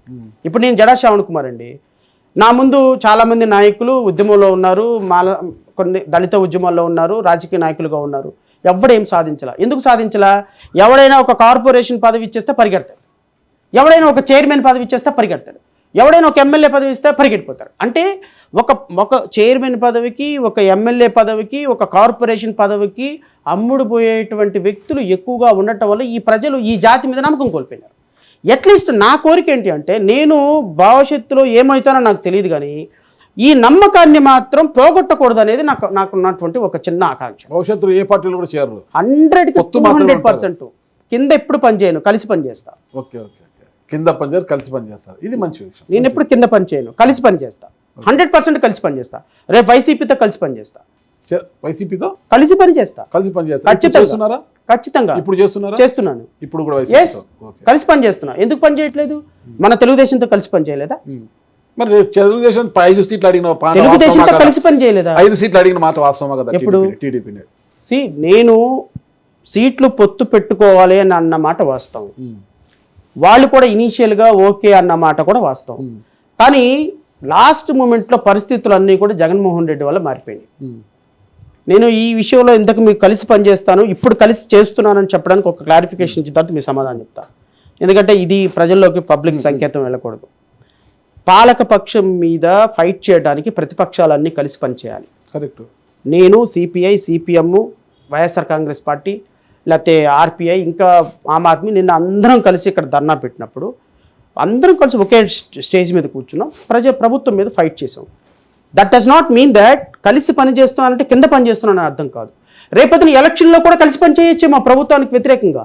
ఏమో రేపు వైఎస్ఆర్సీపీతో అలయన్స్ కుదిరితే నేను 5 సీట్లో 10 సీట్లో తీసుకోవచ్చేమో, నేను నా ఏదో ఒక పదవి డిమాండ్ చేయొచ్చేమో. 5 సంవత్సరాలు ప్రభుత్వంకి వ్యతిరేకంగా ఫైట్ చేసే ప్రాసెస్లో భాగంగా మాకున్నటువంటి కలిసి పనిచేసినటువంటి జర్నీ రేపొద్దున పొలిటికల్గా కూడా అవ్వచ్చేమో, రేపొద్దున అసెంబ్లీలో నేను ఉండొచ్చేమో. We can't say. ఏమో అంతే, ఏమో ఒక్కోసారి వరకు 2024 చంద్రబాబు నాయుడు అరెస్ట్ అవ్వక ముందు వరకు పవన్ కళ్యాణ్ ఈ రాష్ట్రానికి ఉప ముఖ్యమంత్రి అవుతాడు, ఆయన ఎమ్మెల్యే సీటు అవుతుంది, ఆయన గెలుస్తాడని మీరు ఊహించారా? Anything can happen. Nagaraju garu power star కదా, ఎవరు ఆయన? పవర్ స్టారే. పవరు లేదు, స్టారు లేదు. ఇప్పుడు ఉంది కదా, పవర్ ఉంది, స్టార్ ఉంది. ఎక్కడుంది పవర్? ఎక్కడుంది? ఉప ముఖ్యమంత్రి, పంచాయతీరాజ్ శాఖ ఉంది. ఆయన దగ్గర ఉన్న శాఖలు ఎవరి దగ్గర లేవు, అన్ని పవర్ఫుల్ శాఖలు ఆయన దగ్గర ఉన్నాయి. ఉప ముఖ్యమంత్రి, ఓ పక్క సినిమాల్లో స్టారు, ఇక్కడ పవర్, రెండు ఉన్నాయి కదా. ఇప్పుడు లైట్ వెలుగుతుంది కదా, ఈ లైట్ ఆఫ్ చేసామనుకోండి దానికి పవర్ ఉంటుంది, కానీ లైట్ వెలిగితేనే పవర్ ఉన్నట్టు. లోపల చేపెడితే షాక్ కొడుతుంది. ఇప్పుడు పవన్ కళ్యాణ్ గారు కూడా అంతే కదా, ఆయన పవర్ లోపల ఉంది, వెలగదు, కానీ చేతి పెడితే షాక్ కొడుతుంది కదా. అందుకని చేయి పట్టినట్లేదు కదా, ఎవరిని చేయి పట్టిన ఉంటలా పెట్టారంటే భయపడతారు కదా. అదే మాకు ఇప్పుడు కొడుతున్నాయి కదా షాకులు, షాకులు గట్టిగానే కొడుతున్నాయి మాకు. జన సైనికులు బాగానే షాకులు కొడుతున్నారు. అయితే ఈ షాకులు బల్బు ఎలిగి ప్రజలకి వెలుగును పంచాలి, అంతేగాని బల్బు ఆరిపోయి నాలో పవర్ ఉందంటే కుదరదు. వెలగని బల్బు, ఉపయోగం లేని పవర్ పవన్ కళ్యాణ్. ఎంతో మందికి రాజకీయ భిక్ష వచ్చింది కదా ఈరోజు పవన్ కళ్యాణ్ వల్ల. ఎవరండి? కొంతమంది, చాలా మంది యువకులు కూడా ఈరోజు ఎమ్మెల్యేలు అయిపోయారు కదా. కొత్త వాళ్ళంతా కూడా జీవితంలో ఎమ్మెల్యే కాని వాళ్ళు కూడా ఎమ్మెల్యే అయిపోయారు కదా. దేనికి ఉపయోగం అంటున్నా నేను? అసెంబ్లీలో స్కిట్లు వేసుకోవటానికా? అసెంబ్లీలో స్కిట్లు వేసుకొని పద్యాలు పాడుకోవటానికా ఆ పవర్? దేనికోసం పవర్ నాగరాజు గారు చెప్పండి? ఏ పంచాయతీ ఏ నిధులు తీసుకొచ్చారు? నేను ప్రశ్న అడుగుతాను చెప్పండి. ప్రధానమంత్రి మోడీ నన్ను పక్కన కూర్చోబెట్టుకుని చాక్లెట్ పెడతాడు, ఇటుపక్క అమిత్ షా కూర్చోబెట్టి నాకు బిస్కెట్ పెడతాడు అన్నాడు. కేంద్ర ప్రభుత్వం నుంచి రాష్ట్రానికి పవన్ కళ్యాణ్ వల్ల వచ్చిన ₹1 సహకారం చెప్పండి, ₹1 నిధులు చెప్పండి, ఏం ఉపయోగం? రాష్ట్ర రాజధాని కోసం నిధులు ఇచ్చినారు, ఏమిచ్చారు? పోలవరం కోసము ఏమిచ్చారు? విశాఖ స్టీల్ కోసం 1100 కోట్లు ఇచ్చారు. ఇంకా చెప్పండి సార్, 15,000 కోట్లు అప్ప గ్రాంటా నాకు చెప్పండి. గ్రాంట్ ఇచ్చారు డెవలప్మెంట్ కోసం 1100 కోట్లు. ఇప్పుడు మీరు గ్రాంట్ అన్నారంటే మీకు ఇప్పుడు అధికారికంగా మిమ్మల్ని స్క్రూ చేయాల్సి వస్తుంది, నేను ఇంటర్వ్యూ చేయాల్సి వస్తుంది మిమ్మల్ని, తర్వాత మీ ఇష్టం. ఇది గ్రాంట్ కాదు, అప్పు. కేంద్ర మంత్రి సీతారామన్ అధికారికంగా ప్రకటించిన మాట, ఇది అప్పు, వరల్డ్ బ్యాంక్ అప్పు. మీరు మాత్రం ఇది గ్రాంట్ అని మళ్ళీ పవన్ కళ్యాణ్కి జెండా మోయొద్దు. నేనైతే మాత్రం ఖచ్చితంగా ఈ విషయాన్ని యాక్సెప్ట్ చేయను. సో కాబట్టి కానీ ప్రచారం చేసింది అదే కదా. ఏమని? నిర్మలా సీతారామన్ గారు ఒక స్టేట్మెంట్, ఏపీ గవర్నమెంట్ వచ్చిన స్టేట్మెంట్ ఒకటి కదా. ప్రచారం పక్కన పెట్టండి, అక్కడ నిర్మలా సీతారామన్ 15,000 కోట్ల రూపాయల అప్పుకి మేము రికమెండ్ చేస్తామని చెప్పగానే ఈ అసెంబ్లీలో 15,000 కోట్ల రూపాయలు మనకి ఇచ్చారని ఒక ప్రకటన చేసి అందరి చేత చప్పట్లు కొట్టించినారు, ఈ గొర్రెల చేత తాళీ బజాయించారులేండి, తెలుసు. తాళి బలాయించారు. ఇప్పుడు మనం చదువుకున్నది 10th క్లాసు, మనకు అప్పుకి గ్రాంట్కి విలువ తేడా తెలియదు, అప్పుకి గ్రాంట్కి తేడా తెలియదు. మరి మనం ఏం వ్యవస్థను మార్చేస్తాం చెప్పండి? అప్పు ఏంటో గ్రాంట్ ఏంటో మనం ఎకనామిక్స్ అవుతే దాంట్లో అప్పు ఏంటి గ్రాంట్ ఏంటి పద్ధతి ఏంటి పాడైందో అని ఉంటుంది. ఆయన కూడా బీకామ్లో ఫిజిక్స్ లాగానే పవన్ కళ్యాణ్ గారు కూడా మీరు వెళ్ళి అడగండి ఎప్పుడన్నా. ఇంటర్మీడియట్ కదా ఎవరు? ఇంటర్మీడియట్ కాదండి, 10th క్లాసే. ఆయన ఇంటర్ చదివాడు చెప్పాడు కదా. నాకేం తెలియదు, ఆయన ఎలక్షన్ అఫిడవిట్లో 10th క్లాసే చదువుకున్నానని రాశాడు. ఆయన ఇంటర్మీడియట్ కూడా మెన్షన్ చేయలేదు. బహుశా ఇంటర్మీడియట్ 20 కాలేజీలు చదివి ఉంటాడు కాబట్టి ఏ కాలేజీ పేరు మెన్షన్ చేయాలో అర్థం కాక మెన్షన్ చేసి ఉంటాడు. వాళ్ళ నాన్న పోలీస్ కాబట్టి ఇంకా ఎక్కువ ఊర్లు తిరిగి. అవును సార్, 2 సంవత్సరాలే కదా ఇంటర్మీడియట్. మరి 20 కాలేజీలు ఎట్లా చదువుతారు అంటే 2 సంవత్సరాల్లో 20 ట్రాన్స్ఫర్లు అయినాయా? 2 నెలలకు ట్రాన్స్ఫర్ అయిందేమో. మరి 2 ఏళ్ళకు ట్రాన్స్ఫర్ అయింది, 2 నెలలకు ఒకటి మేబీ అయ్యి ఉండొచ్చు. 2 నెలలకు ఒకటైనా కూడా 10 కదా. కానీ ఆయన 20 కాలేజీలో చదివాడు ఇంటర్మీడియట్. ఏ కాలేజీ పేరు రాస్తాడు? బహుశా అందుకని 10th క్లాస్తో ఆపేసి ఉంటారు నాకు తెలిసినంత వరకు. సో మనం మాట్లాడే సందర్భంలో అండ్ సర్కాస్టిక్గా అంటంలా ఈ రాష్ట్రానికి మీ వల్ల ఉపయోగం ఏంటుందో నాకు చెప్పండి. ఇప్పుడు మీ వల్ల ఉపయోగం లేనప్పుడు మీకు ఎంత పెద్ద పెద్ద ఉంటే నాకెందుకు? రాష్ట్రానికి మీ వల్ల ఉపయోగం లేనప్పుడు కేంద్రంలో ఎంతమంది పెద్దలు నీతో ఉంటే నాకెందుకు? సో కాబట్టి ఈ రాష్ట్రాన్ని సర్వనాశనం చేయటానికి ఈ కూటమి ప్రభుత్వం ఆది నుంచి ఏ విధంగానూ పని చేయకుండా మొద్దు నిద్రపోతుంది సార్. ఈ మొద్దు నిద్రపోయే ప్రభుత్వాన్ని ప్రశ్నించి మాలాంటి వాళ్ళని ప్రశ్నించి వైఎస్ఆర్ కాంగ్రెస్ పార్టీ వాళ్ళు మేము చిన్న వాయిస్లు సిపిఐ సిపిఎం లాంటి వాళ్ళం, మాకు 1% 2% ఓటింగ్ అనవసరం, కానీ అందరం కలిసి ప్రయత్నం చేసి ఈ ప్రజా కంటక ప్రభుత్వాన్ని దించే ప్రాసెస్లో భాగంగా రేపు రాజకీయంగా కూడా ప్రయాణం చేయొచ్చు. రాజకీయంగా ప్రయాణం చేసిన తర్వాత నా ప్రాస్పెరిటీని ఇప్పుడు మీరు వెటకారంగా నవ్వారు కదా, ఆ వెటకారమైన నవ్వే రేపొద్దున ముసిముసి నవ్వులు అవ్వచ్చు, లేకపోతే మీ అపాయింట్మెంట్ కోసం ముఖ్యమంత్రి గారు ఇంటర్వ్యూ కావాలి మాకు కాదండి. గుడుంబ శంకర్ అని చెప్పి ప్యాంటు సాగం కింద ఇప్పి సినిమాల్లో నటించిన వ్యక్తి ఈ రోజు ఉప ముఖ్యమంత్రి అవ్వగలిగింది. అదే అలాంటి వ్యక్తి ఈ రోజు ఉప ముఖ్యమంత్రి అయ్యి అసెంబ్లీలో నిద్రపోగా లేంది. ఏమండి కోట్ వేసుకో రంగులు వేసుకున్నాడు ఏం చేస్తాడని చెబితే పార్టీ పెట్టిన 9 నెలలకే అధికారంలోకి వచ్చిన ఆంధ్రప్రదేశ్ ఇది. ఓకేనా, ఉమ్మడి ఆంధ్రప్రదేశ్ లో ఎన్టీ రామారావు గారు, అది ఆయన కూడా సినిమా యాక్టరే. పవన్ కళ్యాణ్ గారిని మరి తీసేయద్దండి, కుటుంబ శంకర్ అయినా ఏదైనా అతని నేనేం తీసేయటంలా. ఆయన అలాంటి వ్యక్తి ఈ రాష్ట్రానికి ఉప ముఖ్యమంత్రి అవ్వగాలి. ఆయన ముఖ్యమంత్రి అయ్యాడు ఎన్టీ రామారావు గారు, ఆయన అయ్యాడండి. అలాంటి నేను ఆయన గురించి మాట్లాడటం, ఆయన గురించి మళ్ళీ అది పెద్ద స్టోరీ, అది ఇంకోసారి పెట్టుకుందాం. ఈయన ఇట్లా అంటే ఆయన ఉప ముఖ్యమంత్రి అవ్వగాలేంది. 27 సంవత్సరాలకి జడ్జినయ్యి ఒక నిమ్మన జాతి కులాల్లో పుట్టి రాజ్యాంగాన్ని అవపోసన పట్టి 5,000 కేసులు హైకోర్టులో వేసి ఇన్ని వేల డిబేట్లో మాట్లాడి ప్రజల కోసం పోరాటం చేసిన మాలాంటి వాళ్ళు అవటం పెద్ద అపహాస్యమా? ఖచ్చితంగా చెప్పారు సార్. ఈ రోజు రాజకీయం ఎలా అయిపోయిందంటే మనీ ఉండాలి, ఉంటది, మజుల్ పవర్ ఉండాలి, ఉంటది, ఇంకొకటి వచ్చేసి జనాకర్షణ విపరీతంగా ఉండాలి. బయటికి వెళితే లక్షల మంది పొలోమని పడిపోవాలన్నమాట. మీద పడిపోవాలి. ఏమి అలా ఉంటేనే ఈ రోజు నాయకుడు అయినా కూడా గెలవడం కష్టం అయిపోయింది అనమాట.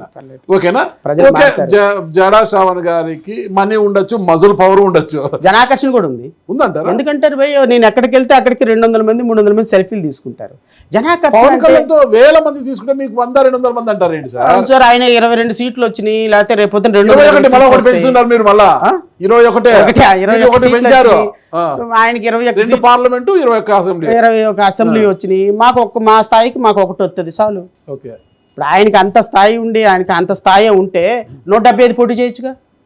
ఎందుకు 21 కాగిపోయినావు? చంద్రబాబు నాయుడు కంటే పెద్ద స్టారుగా, నారా లోకేష్ కంటే పెద్ద నాలెడ్జబుల్ పర్సన్గా 21కి ఎందుకు కన్ఫైన్ అయినారు? 175 పోటీ చేయండి. 2019లో 2 చోట్ల ఎందుకు ఓడిపోయినారు? 2 చోట్ల ఎందుకు ఓడిపోయినారు చెప్పండి. 24లో కూడా ఒకే 2 చోట్ల పోటీ చేసి చూడాల్సింది. మన సంబడం ఏందో బయటపడేది.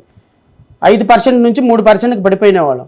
మనం ఏంటి అంటే మన టైం కలిసి వచ్చింది. మీ నెత్తి మీద పాలు పోసాడు జగన్మోహన్ రెడ్డి, అంతే. మరి చంద్రబాబు నాయుడు అరెస్ట్ చేయకపోతే ఇంకెక్కడ ఉందండి వీళ్ళకి అధికారం? నాకు అర్థం కాలేదు సార్. 2024 ఎస్సీ నియోజకవర్గాలు పెట్టుకొని మీరు ఎందుకు జనరల్ నియోజకవర్గం మంగళగిరిలో పోటీ చేశారు? కానీ లోకేష్ లాంటి ఒక బలమైన నాయకుడు ఉంటే సార్ 2024 నేను ఇప్పటికి కూడా చెప్తున్నా, ఎలక్షన్లో ఈవీఎంల మ్యానిపులేషను 100% జరిగింది. అది కూడా నారా లోకేష్ కాన్స్టిట్యున్సీలో జరిగింది.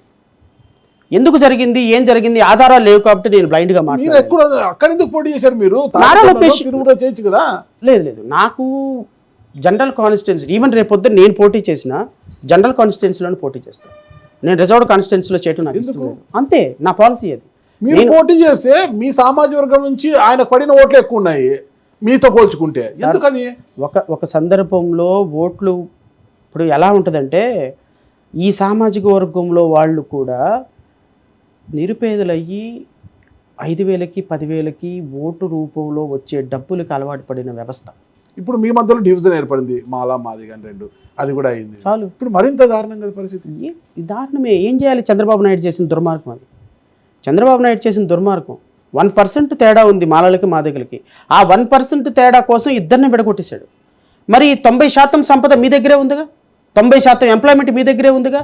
కంపెనీలు మీవే, హాస్పిటల్స్ మీవే, ఇంజనీరింగ్ కాలేజీలు మీవే, మెడికల్ కాలేజీలు మీవే, కాంట్రాక్టులు మీవే, మొత్తం మీవే. భూమి మీదే, భుక్తి మీదే, మొత్తం మీ దగ్గరే ఉన్న మీరు దాని మీద ఎందుకు విభజన చేయరు? ఒక 2%, 1% నేను మాలవాళ్ళు మాదిగోళ్ళం ఇద్దరం తొట్టుకుంటున్నామని మమ్మల్ని ఇద్దరిని విడగొట్టేసేసి చరిత్రలో కలవకుండా చేసావే. ఈ రోజున నేనే చేశాను వర్గీకరణ అని చెప్తున్నావే.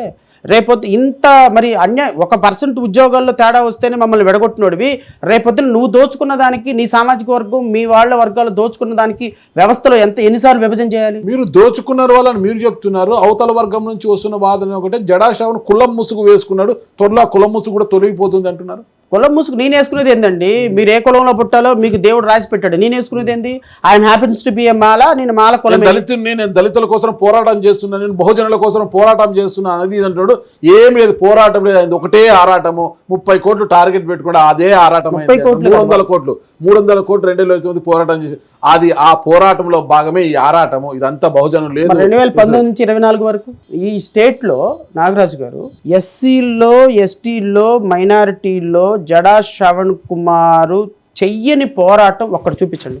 పోరాటం డాక్టర్ సుధాకర్ దగ్గర నుంచి, చాలా ఉన్నాయి. డాక్టర్ సుధాకర్ దగ్గర నుంచి ఈవెన్ నంద్యాలలో చనిపోయిన వాళ్ళ కుటుంబాలకు వెళ్ళి ఓదార్చి వాళ్ళ కేసు సిబిఐ ఎంక్వైరీ దగ్గర నుంచి అన్ని డోర్ డెలివరీ కేసు, అనంతబాబు కేసులో బ్లాంక్ చెక్ ఆఫర్ సార్ నాకు. బట్ ఏ సందర్భంలో ఎవరో ఆఫర్ చేశారు? ఎందుకు ఇవన్నీ అనవసరం? ఇప్పుడు అనవసరం ఎందుకు? కోట్ల రూపాయల ఆఫర్, కేసు వదిలేయండి మీకోసమని. నేను అనేది ఏంటి అంటే, ఈరోజు 10 కోట్లు తీసుకుంటాం, ఎక్కడికి వెళ్తాం రేపు? నువ్వు దమ్ముగా ఇప్పుడు మీరు అందరూ 300 కోట్ల టార్గెట్ అన్నారు కదా, ఆ 300 కోట్ల టార్గెట్ రాజకీయంగా సంపాదించడే పొద్దున్న నువ్వు. అది గొప్ప మొగాడితనం. అంతేగాని నువ్వు 10 కోట్ల 20 కోట్ల కేసుల్లో తీసుకునేది ఏంటి? నువ్వు రాజకీయంగా రేపొద్దున సీట్లు డిమాండ్ చేయి, డబ్బులు డిమాండ్ చేయి. నా ప్రజల ఓట్లు నీకు కావాలంటే నాకు ఈ పదవి కావాలి, నాకు ఇది కావాలి, నాకు ఇంత డబ్బు కావాలి, రాజకీయంగా డిమాండ్ చేయి. 100,000 కోట్ల రూపాయలు దోచుకొని బలిసిపోయి ఉన్నారు ఒక్కొక్కడు. రాజకీయంగా డిమాండ్ అంటే గుర్తొస్తుంది ఒకటే వాదన బయట నాకు. మీ దగ్గరకు వచ్చే ముందు 5 సీట్లు అడిగారు, 170 దగ్గర 5 సీట్లు, మిగిలిన 170లో పోటీకి నియోజకవర్గానికి 1 కోటి నాకు ఇచ్చేయండి, 170 కోట్లు ప్లస్ 5 సీట్లను అడిగాడు. చంద్రబాబు నాయుడు గారు 1 కోటి కూడా ఈయన కదా, 1 లక్ష కూడా ఈయన అన్నారు, అందుకే వెళ్ళిపోయాడు అని అవతల వర్గం నుంచి వస్తున్న వాదన. సమాధానం సార్, నేను 1 కోటి కాదు 5 కోట్లు అడిగిన. నియోజకవర్గానికి 5 కోట్లు, 5 crores ఇవ్వాల్సిందే, 5 సీట్లు ఇవ్వాల్సిందే. వాళ్ళు ఏమన్నారు, దేర్ ఎండ్స్ ది మ్యాటర్. రాజకీయంగా మీరు ఒక పార్టీతో పొత్తు అలయన్స్ లోకి వస్తాము అని చెప్పి ఫిక్స్ కదా, నియోజకవర్గానికి 5 కోట్లు అడిగారు, 5 సీట్లు అడిగారు, ఫిక్స్ ఓకే రైట్ రాసి పెట్టుకోండి. దానికి ఏముంది, ఒక ప్రాసెస్ లో భాగంగా మేము 5 సంవత్సరాల పాటు ప్రజల కోసం ఫైట్ చేసిన వ్యక్తులుగా మేము అసెంబ్లీలో ఉండాలనుకోవడం తప్పలేదు కదా. అసెంబ్లీలో ఉండాలనుకున్నప్పుడు ఒక రాజకీయ పార్టీతో పొత్తు పెట్టుకోవాలనుకోవటం కూడా తప్పలేదు కదా. పొత్తు కావాలని కలిసి పనిచేద్దాం, కలిసి పోటీ చేద్దామని ప్రపోజల్ ఇచ్చింది మీరు. ఆ ప్రపోజల్ ప్రాసెస్ లో భాగంగా చివరి వరకు లాస్ట్ మినిట్ వరకు కూడా ఆ ప్రపోజల్ సక్సెస్ అవ్వాలని కోరుకున్నాం. దురదృష్టం లాస్ట్ మినిట్లో మీరు అరెస్ట్ అవటం, జగన్మోహన్ రెడ్డి మిమ్మల్ని అరెస్ట్ చేయటం, పవన్ కళ్యాణ్ రావటం, బీజేపీ రావటం, మేము చిన్నోళ్ళం అయిపోయినాం, మమ్మల్ని పక్కన పెట్టారు. సో మా పార్టీ పొత్తులో ఎవరితో రాజకీయంగా కాంశీరామ్ రాజకీయాలు మేము చేయాలి. ఈ రాష్ట్రంలో అసెంబ్లీలో ప్రాతినిధ్యం పొందాలి అంటే అలైన్ పాలిటిక్స్ వెరీ ఇంపార్టెంట్. నేనేదో పెద్ద తోపుని తురుంకాన్ని నేనేదో ఒక్కడనే సాధిస్తాను. 0.1% ఓటింగ్ కూడా అవసరం. ఎస్, ఇప్పుడు రేపొద్దున 2029లో మా స్ట్రాటజీ మార్చుకుంటాం ఖచ్చితంగా.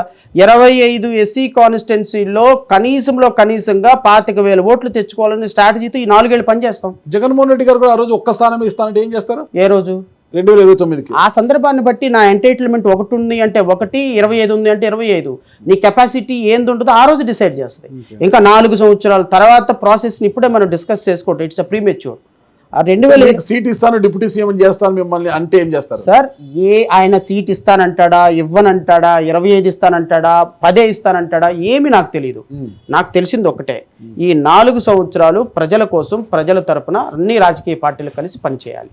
ఖచ్చితంగా. మరి ఎక్కడ జగన్మోహన్ రెడ్డి గారు ఎక్కువ బెంగళూరులో కూర్చుంటారు, ఆయన ఉండేదే తక్కువ అయిపోయింది కదా ఇక్కడ. మరి ఆయన అవసరం ఏముంది, ఆయన రావాల్సిన చోటకి ఆయన వస్తాడు. ఇప్పుడు నిన్న 5 మినిస్టర్లు వచ్చారు, ఫార్మర్ మినిస్టర్లు వచ్చారు, ఫైట్ చేశారు. ఈ రోజు ఆయన ఎక్కడికి రావాలో అక్కడికి వెళ్తాడు. మా స్థాయిలో మేము ఫైట్ చేస్తాం. ఉమ్మడి కార్యాచరణ ప్రణాళిక ఇచ్చినప్పుడు అన్ని రాజకీయ పార్టీలు కలుస్తాం. ఈ రాష్ట్రంలో జనసేన, బీజేపీ, తెలుగుదేశం 3 ప్రధాన రాజకీయ పార్టీలు ఒకటైపోయినాయి. ఇంకా ఫైట్ చేయడానికి ఏమున్నాయి తోకలో? వైఎస్ జగన్మోహన్ రెడ్డి 11 సీట్లు ఉన్నాయి. సిపిఐ సిపిఎం గురించి మీకు తెలియంది కాదు, మాలాంటి వాళ్ళ గురించి ఇంకా తెలియంది కాదు, ఇంకా మాకు అసలు కనీసం వాయిస్ కూడా లేదు. సో అసలు ఈ రాజకీయ పార్టీలు, ప్రధాన రాజకీయ పార్టీలు ఉంది, మీతో మాట్లాడటానికి ఉంది, అంతవరకే. ఈ గోడల మధ్య ఇప్పుడు నేను వెళ్తే 1,00,000 మంది వస్తారా? రారు. మహా అయితే నా స్థాయికి 500 మంది 1000 మంది వస్తారు. అది సరిపోదు అంటున్నా. రాజకీయ పార్టీల బలాన్ని, ఒకరికొకళ్ళ బలం. ఇప్పుడు గత ప్రభుత్వంలో చంద్రబాబు నాయుడు గారు పర్సనల్గా నన్ను ఒక పర్టికులర్ సందర్భంలో ఇన్వైట్ చేశాడు. దేనికి? ప్రజాస్వామ్య పరిరక్షణ వేదిక ఒకటి పెట్టాలి శ్రవణ్ గారు. కుప్పంలో వెళ్తే నా మీద దాడి జరిగింది, నన్ను రానివ్వలేదు. ప్రజాస్వామ్య పరిరక్షణ వేదిక పెట్టాలి, దానికి మీరు చైర్మన్గా ఉండాలి అని. తప్పే ఉంది సార్, ప్రజల మీద జరిగే పోరాటంలో ఖచ్చితంగా మేము అందరం ముందుంటాం, పెట్టండి అన్న. పెట్టారు. నేను, అచ్చెన్నాయుడు, ఇప్పుడున్న జనసేన మినిస్టర్ కందులు దుర్గేష్, మేమందరం కలిసి కూర్చొని ప్రజాస్వామ్య పరిరక్షణ వేదిక పెట్టినాం. దానికి నన్ను కన్వీనర్గా చేశారు. ఆ సందర్భంలో పోరాటం చేశాము. పోరాటం చేసే ప్రాసెస్లో భాగంగా ఎవరికైనా రాజకీయంగా కలిసి ప్రయాణం చేయాలని ఉంటుంది కదా. మేము కూడా అసెంబ్లీలో ఉండాలని ఉంటుంది కదా. మేము కోట్ల డబ్బులు, మీరు అన్నట్టు 100 కోట్ల రూపాయల డబ్బులు ఉన్న వాళ్ళం కాదు. సో నేను కూడా రేపొద్దున జగన్మోహన్ రెడ్డి పార్టీతో కలిసి పనిచేసే పరిస్థితుల్లో భాగంగా రేపు రాజకీయంగా కూడా మా ప్రాసెస్ ఫిట్ అయితే వెళ్తాం. ఫిట్ కాలేదనుకో మళ్ళీ పోరాటమే మా ఉద్యమం. సో రాజకీయంగా పోరాటం చేయాలి అంటే నా వర్గం ప్రజలు, అట్లీస్ట్ నా టార్గెట్ 3% ఓటింగ్. నాగరాజు గారు 3% ఓటింగ్ అంటే మా సామాజిక వర్గంలో 45 లక్షల మంది ఉన్నారు. కనీసంలో 15 లక్షల ఓటింగ్ కనుక నువ్వు ఇన్ఫ్లుయెన్స్ చేయగలిగితే నువ్వు అనుకున్న సీట్లు నువ్వు డిమాండ్ చేయొచ్చు, నువ్వు అసెంబ్లీలో ఉండొచ్చు, నీ వాయిస్ అసెంబ్లీలో వినిపించవచ్చు. నీ వర్గం ప్రజలకి నిన్న కైకలూరులో దళితుడిని చిత్తకుట్టారు జనసేన వాళ్ళు. కేసు పెడితే కేసు తీసుకోవాలా డిఎస్పీ? ఎందుకు తీసుకోవాలా? జనసేన పైన ఉంది కాబట్టి. అదే జడా శ్రవణ్ కుమార్ గారు నా పైన ఉంటే డీజీపీకి ఫోన్ చేసి 2 నిమిషాలు కేసు బుక్ చేయించి కొట్టినోడిని అరెస్ట్ చేయించేవాడు. ఈ వర్గం యొక్క ప్రజల యొక్క ఇంట్రెస్ట్ని ప్రొటెక్ట్ చేయడానికి ఒక వ్యక్తి ఉండాలి. ఆ వ్యక్తికి కనీసం ఒక పవర్ ఉండాలి. పవర్ ఉండాలి అంటే కనీసం 15 లక్షల నుంచి 10 లక్షల నుంచి 15 లక్షల ఓటింగ్ నా దగ్గర ఉండాలి. ఈ 4 సంవత్సరాలు నేను పనిచేసేది 10 లక్షల నుంచి 15 లక్షల ఓటింగ్ కోసం. ఈ 15 లక్షల ఓటింగ్ నా దగ్గర ఉంది అంటే 10 నుంచి 15 లక్షల వరకు ఐ కెన్ ఇన్ఫ్లుయెన్స్ గవర్నమెంట్. రేపటి ఎస్ మేము పోటీ చేసి 10 లక్షల ఓటింగ్ తెచ్చుకున్నామంటే మీ విజయ అపజయాల్ని మేము ఇన్ఫ్లుయెన్స్ చేయగలం. అలా ఇన్ఫ్లుయెన్స్ చేయకుండా ఉండాలి అంటే మీరు అలయన్స్లోకి వస్తారా? అలయన్స్లోకి వచ్చి మమ్మల్ని కూడా అసెంబ్లీలో నుంచోబెడతారా? మాకు పదవులో షేర్ ఇస్తారా? Then we will. ఆ పాలిటిక్స్ మీద నాకు ఇంట్రెస్ట్. కానీ 300 కోట్లు సంపాదించాలి, ఆడి దగ్గరికి వెళ్ళి పదవి తెచ్చుకోవాలి, నేను గొప్ప నిరూపించుకొని ఏదో ఒక పదవి తెచ్చుకోవాలనేది నా ప్రాసెస్ కాదు. సో నా process I'm very clear what I'm. నా బలం ఏంటో నాకు తెలుసు, నా బలహీనత ఏంటో నాకు తెలుసు, రెండూ నాకు తెలుసు. సో అలాగని చెప్పేసి బలహీనతను ఎప్పుడు ఒప్పుకోను. నా బలహీనతను ఒప్పుకోకపోవటమే నా స్ట్రెంగ్త్.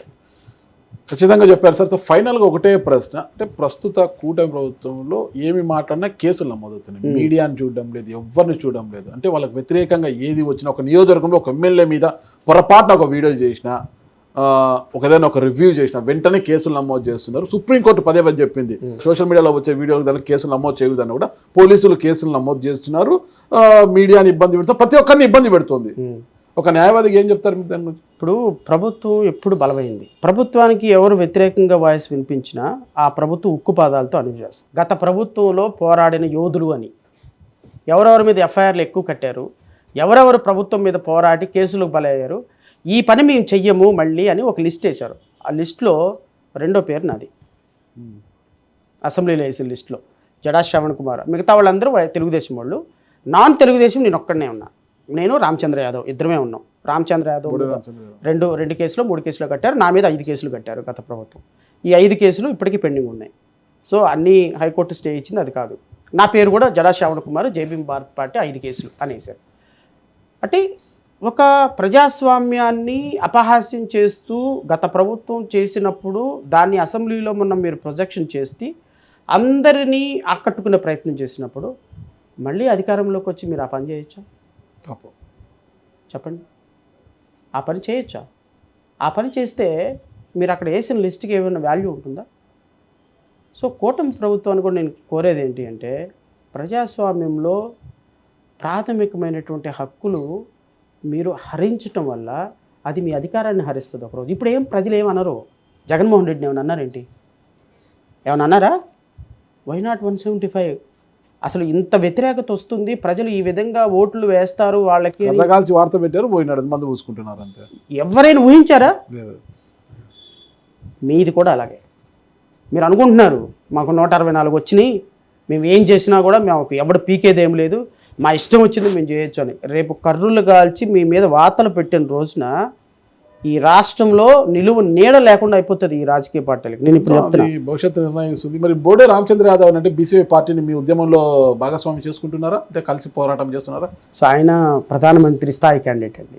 అలాంటి వ్యక్తుల్ని మనం ఆహ్వానించలేము, ఆయన కూడా ఎవరిని ఆహ్వానించలేడు. ఎందుకంటే భావి భారత ప్రధాని అవ్వగలిగినటువంటి అవకాశాలు పుష్కలంగా ఉన్నాయని ఆయన అభిమానులు ఆయన ఫీల్ అవుతున్న సందర్భంలో అలాంటి వ్యక్తులతో మాలాంటి చిన్నవాళ్ళం కలవటం అనేది కరెక్ట్ అని నేను అనుకోవటం లేదు. ఓకే, జేబీ పార్టీ అధినేతగా, ఒక న్యాయవాదిగా మన ఏపీ ప్రజలకు మీరు ఇచ్చే సందేశం ఏంటి అసలు ఇప్పుడున్న పరిపాలన తీసుకునే పోరాటం? నేనేమంటానంటే, ప్రజల్ని మారమని నేను చెప్పట్లా, ఎందుకంటే నేను చెప్పినంత మాత్రం మారరు.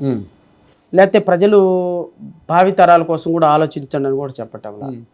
నేను కోరేది ఏంటి అంటే, మీరు 99% అన్యాయాలు చేసిన వాళ్ళని, మర్డర్లు చేసిన వాళ్ళని, రేపులు చేసిన వాళ్ళని, డబ్బులు ఉన్న వాళ్ళని అసెంబ్లీకి పంపిస్తున్నారు.